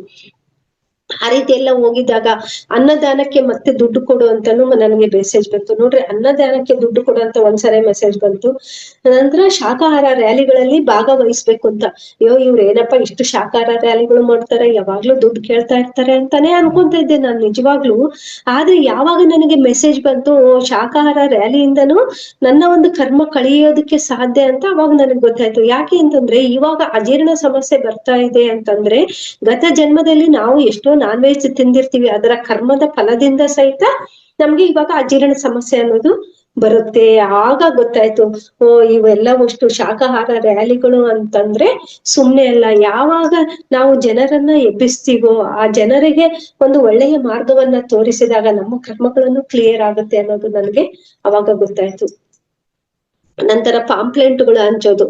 ಆ ಪಾಂಪ್ಲೆಂಟ್ಗಳನ್ನ ಹಂಚ್ತಾ ಹೋದಾಗ ನಮ್ಗೆ ಏನಾಗುತ್ತೆ ಅಂತಂದ್ರೆ ಎಷ್ಟೋ ಜನಕ್ಕೆ ಧ್ಯಾನ ಅಂದ್ರೇನೆ ಗೊತ್ತಿರೋದಿಲ್ಲ. ಆಗ ಅವರಿಗೆ ಧ್ಯಾನ ಅನ್ನೋದು ಗೊತ್ತಾಗುತ್ತೆ. ನಂತರ ಯಾವ್ಯಾವ ಸಮಯದಲ್ಲಿ ಮಾಡ್ಬೇಕು, ಎಷ್ಟೋ ಅನುಮಾನಗಳು ಇರ್ತಾವ. ಅವಾಗ ಧ್ಯಾನ ಮಹಾಚಕ್ರ ನಡೀತಾ ಇತ್ತು. ಪಾಂಪ್ಲೆಂಟ್ಗಳು ಹಂಚಬೇಕು ಅಂತ ಅನಿಸ್ತು. ಆವಾಗ ರಾಯಚೂರಿಂದ ಕಳಿಸಿದ್ರು ಪಾಂಪ್ಲೆಂಟ್ಗಳು. ಆ ಪಾಂಪ್ಲೆಂಟ್ಗಳನ್ನೆಲ್ಲ ಹಂಚಿದಾಗ ಒಂದ್ ದಿವಸ ಮಲ್ಕೊಂಡಿದೀನಿ, ಪತ್ರಿಜಿ ಸಾರ್ ಬಂದು ನೀನ್ ಕಣ್ಣು ತೆಗಿ, ನಿನ್ನ ಕಣ್ಣಿನೊಳಗೆ ಎನರ್ಜಿಯನ್ನ ಕೊಡ್ತೀನಿ ಅಂತ ಹೇಳಿದ್ರು. ನೋಡ್ರಿ, ನಾವು ಮಾಡ್ತೀವಿ ಅನ್ನೋದು ನಾವು ಶುದ್ಧ ತಪ್ಪು. ನಾವು ಕೆಲಸ ಮಾಡೋದಕ್ಕೆ ಶುರು ಮಾಡಿದ್ರೆ ನಮ್ಗೆ ಬೇಕಾಗಿರುವಂತ ಶಕ್ತಿ, ನಮ್ಗೆ ಬೇಕಾಗಿರುವಂತ ಜ್ಞಾನ ಎಲ್ಲ ಆ ಗುರುಗಳೇ ನಮ್ಮನ್ನ ನೋಡ್ಕೊಳ್ತಾರೆ. ಮತ್ತೆ ಇನ್ನೊಂದು ಸಾರಿ ಜೂಮ್ ಕ್ಲಾಸ್ ಅಲ್ಲಿ ಪತ್ರಿಜಿ ಜೊತೆಗೆ ಪ್ರಶ್ನೋತ್ತರ ಕಾರ್ಯಕ್ರಮ ಇತ್ತು. ಅವಾಗ ನನಗೂನು ಒಂದು ಕ್ವಶನ್ ಕೇಳುವಂತ ಅವಕಾಶ ಸಿಕ್ಕಿತ್ತು. ನನ್ಗೆ ಅವಾಗಿನ್ನ ಹೊಸದು, ಪತ್ರಿಜಿ ಸರ್ ಜೊತೆಗೂ ಮಾತಾಡಿಲ್ಲ. ಅದಕ್ಕೋಸ್ಕರ ನನ್ಗೆ ಭಯ ಆಯ್ತು. ಜೂಮ್ನಾಗ ಏನೋ ಜಾಯ್ನ್ ಆಗಿದ್ದೀನಿ, ಮೊದ್ಲು ಮುಖ ಕಾಣ್ಬೇಕಂತಾರ ಪತ್ರಿಜಿ ಸರ್. ವಿಡಿಯೋ ಆನ್ ಮಾಡ್ಕೊಂಡಿನಿ, ಇದು ಮಾಡ್ಕೊಂಡಿನಿ, ನಾನ್ ಮಾತಾಡಿದ್ದು ಕೇಳಿಸ್ತಾ ಇದೆಯೋ ಇಲ್ವೋ ಅನ್ನೋ ಭಯ. ಸಾರ್ ವಿನಿಪಿಸ್ತಿಂದ ಅಂತ 2 ಸಾರಿ ಕೇಳಿದೆ. ಮಾತಾಡಿದ್ದೆ ಎಷ್ಟು ಸಾರಿ ಮಾತಾಡ್ತಿದ್ದಿ, ಮುಂದಿಂದು ಮಾತಾಡು ಅಂತ ಬೈದು ಬಿಟ್ರು. ನೋಡ್ರಿ, ಬೈದಿದ್ದಾರೆ ಗುರುಗಳು ನಮ್ಗೆ ಅಂತಂದ್ರೆ ನಾವು ಬೇಜಾರ್ ಮಾಡ್ಕೋಬಾರ್ದು. ನಾವು ಹೊರಗಡೆ ಪ್ರಪಂಚದಲ್ಲಿ ಎಷ್ಟೋ ಜನಗಳ ಹತ್ರ, ಗಂಡ ಆಗಿರ್ಬೋದು, ಅತ್ತೆ ಮಾವ ಆಗಿರೋದು, ಮಕ್ಕಳಾಗಿರ್ಬೋದು, ಅವ್ರಗಳ ಹತ್ರ ಎಲ್ಲ ಬೈಸ್ಕೊಳೋದ್ ಇನ್ನ ಎಷ್ಟೋ ಇರುತ್ತೆ. ಆ ಬೈಸ್ಕೊಳ್ಳೋದನ್ನ ತಪ್ಪಿಸ್ಕೊಳೋದಕ್ಕೋಸ್ಕರ ಗುರುಗಳು ನಮ್ಮನ್ನ ಬೈದಾಗ ಆ ಕರ್ಮಗಳಿಂದ ನಾವು ಹೊರಗಡೆ ಬರೋದಕ್ಕೆ ಸಾಧ್ಯ ಆಗುತ್ತೆ ಅನ್ನೋದು ನನಗೆ ಅವಾಗ ಗೊತ್ತಾಯ್ತು. ಆದ್ರೆ ಇನ್ನ ಸಂಪೂರ್ಣ ಅರ್ಥ ಆಗಿದ್ದಿಲ್ಲ. ಆದ್ರೆ ನಾನೇನ್ ಬೇಜಾರ್ ಪಟ್ಕೊಂಡಿಲ್ಲ. ಮತ್ತೆ ನಾನು ಏನ್ ಕ್ವಶನ್ ಕೇಳ್ಬೇಕೋ ಕೇಳಿದೆ. ಏನ್ ಕೇಳಿದ್ದೆ ಅಂದ್ರೆ, ನಾವು ಧ್ಯಾನಕ್ಕೆ ಯಾವಾಗ್ಲೂ ಕೂಡ್ತಾ ಇರ್ತೀವಿ, ಆದ್ರೆ ಯಾವಾಗ್ಲೂ ನಾವು ಸಮಾಧಿ ಸ್ಥಿತಿಗೆ ಹೋಗೋದಿಲ್ಲ. ಒಂದೊಂದು ಸಾರಿ ಸಮಾಧಿ ಸ್ಥಿತಿಗೆ ಹೋಗ್ತೀವಿ, ಒಂದೊಂದು ಸಾರಿ ಹೋಗೋದಿಲ್ಲ ಸರ್ ಅಂದ್ರೆ. ಅದು ಒಂದು ಸ್ಥಿತಿ, ಇದು ಒಂದು ಸ್ಥಿತಿ. ಹೋದ್ರೂ ಪರವಾಗಿಲ್ಲ, ಹೋಗಿಲ್ಲ ಅಂದ್ರೂ ಪರವಾಗಿಲ್ಲ, ಒಟ್ಟಿನಲ್ಲಿ ಧ್ಯಾನಕ್ಕೆ ಕೂತ್ಕೋಬೇಕು ಅಂತ ಹೇಳಿದ್ರು. ನೋಡ್ರಿ, ಬೈದ್ರು, ಆದ್ರೆ ಒಂದು ಕ್ಷಣದಲ್ಲಿ ಅದನ್ನ ಯಾವ ರೀತಿ ಮರ್ತು ಬಿಟ್ರು ಅದನ್ನ ನಾವು ಗಮನಿಸ್ಬೇಕು. ಗತ ಕಳೆದ ಕ್ಷಣದಲ್ಲಿ ನಡೆದಿರುವುದನ್ನ ಸಹಿತ ನಾವು ಈಗ ಮನಸ್ಸಿನಲ್ಲಿ ಇಟ್ಕೊಂಡು ನಾವು ಮುಂದಕ್ಕೆ ಹೋಗ್ತಾ ಇದೀವಿ ಅಂತಂದ್ರೆ ನಾವು ವರ್ತಮಾನದಲ್ಲಿ ಜೀವನ ಮಾಡ್ತಾ ಇಲ್ಲ ಅನ್ನೋದು ಅರ್ಥ ಆಗುತ್ತೆ. ಈ ರೀತಿಯಾಗಿ ಎಷ್ಟೋ ಅನುಭವಗಳನ್ನ ನಾನು ಪಡೆಯೋದಕ್ಕೆ ಸಾಧ್ಯ ಆಯ್ತು. ನಂತರ ಇನ್ನು ಒಂದು ಶಾಕಾಹಾರ ರ್ಯಾಲಿ ಆಯ್ತು. ಯಾಕೋ ನಿಂತ್ಕೊಂಡೋಯ್ತು ಮೇಡಮ್, ಇನ್ನ ಎಷ್ಟೋ ಇದೆ ನಂದು ಹೇಳೋದು. ನಂತರ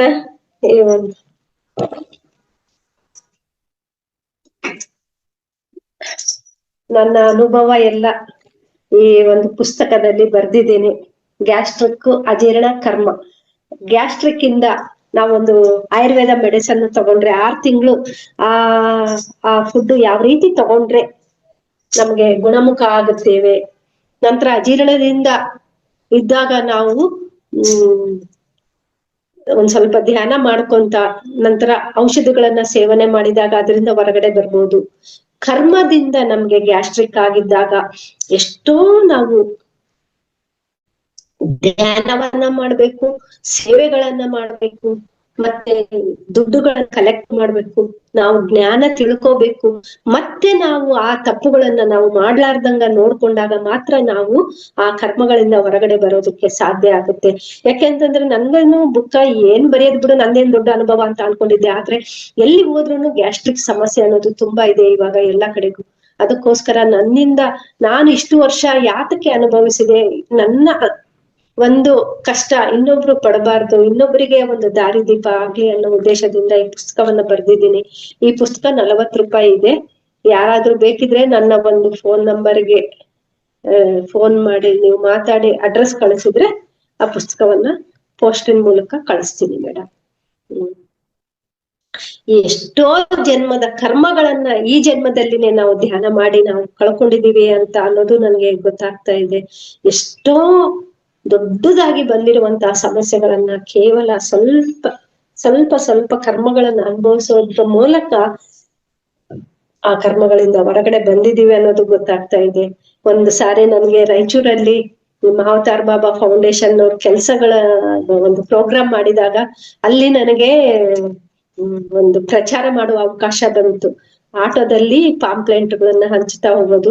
ಆ ಒಂದು ಪ್ರಚಾರದಲ್ಲಿ ನೋಡ್ರಿ, ನಾನು ಸಣ್ಣಕಿ ಇದ್ದಾಗ ಒಂದು ನಾಟಕಕ್ಕೆ ಪ್ರಾಕ್ಟೀಸ್ ಮಾಡ್ತಾ ಇದ್ವಿ. ಅಲ್ಲಿ ಡಂಗೂರ ಹೊಡೆಯುವಂತ ಪಾತ್ರ ನನಗೆ ಬಂದಿತ್ತು.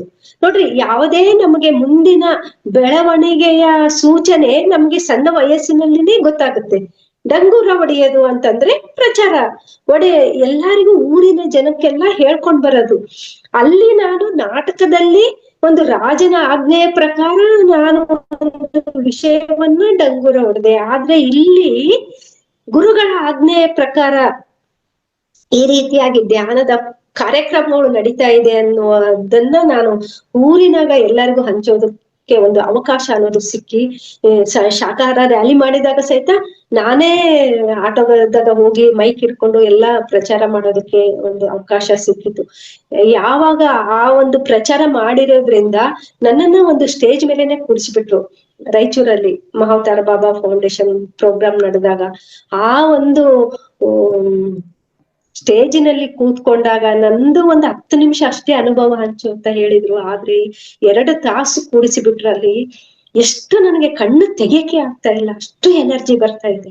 ಅಯ್ಯೋ ಎಂಥ ಇಷ್ಟು ಎನರ್ಜಿ ಅಂದ್ರೆ ನೋಡ್ರಿ, ಅಂಥವೆಲ್ಲ ನಮಗೆ ಅವಕಾಶಗಳು ಸಿಗ್ಬೇಕು ಅಂತಂದ್ರೆ ಸುಮ್ನೆ ಸಿಗಲ್ಲ.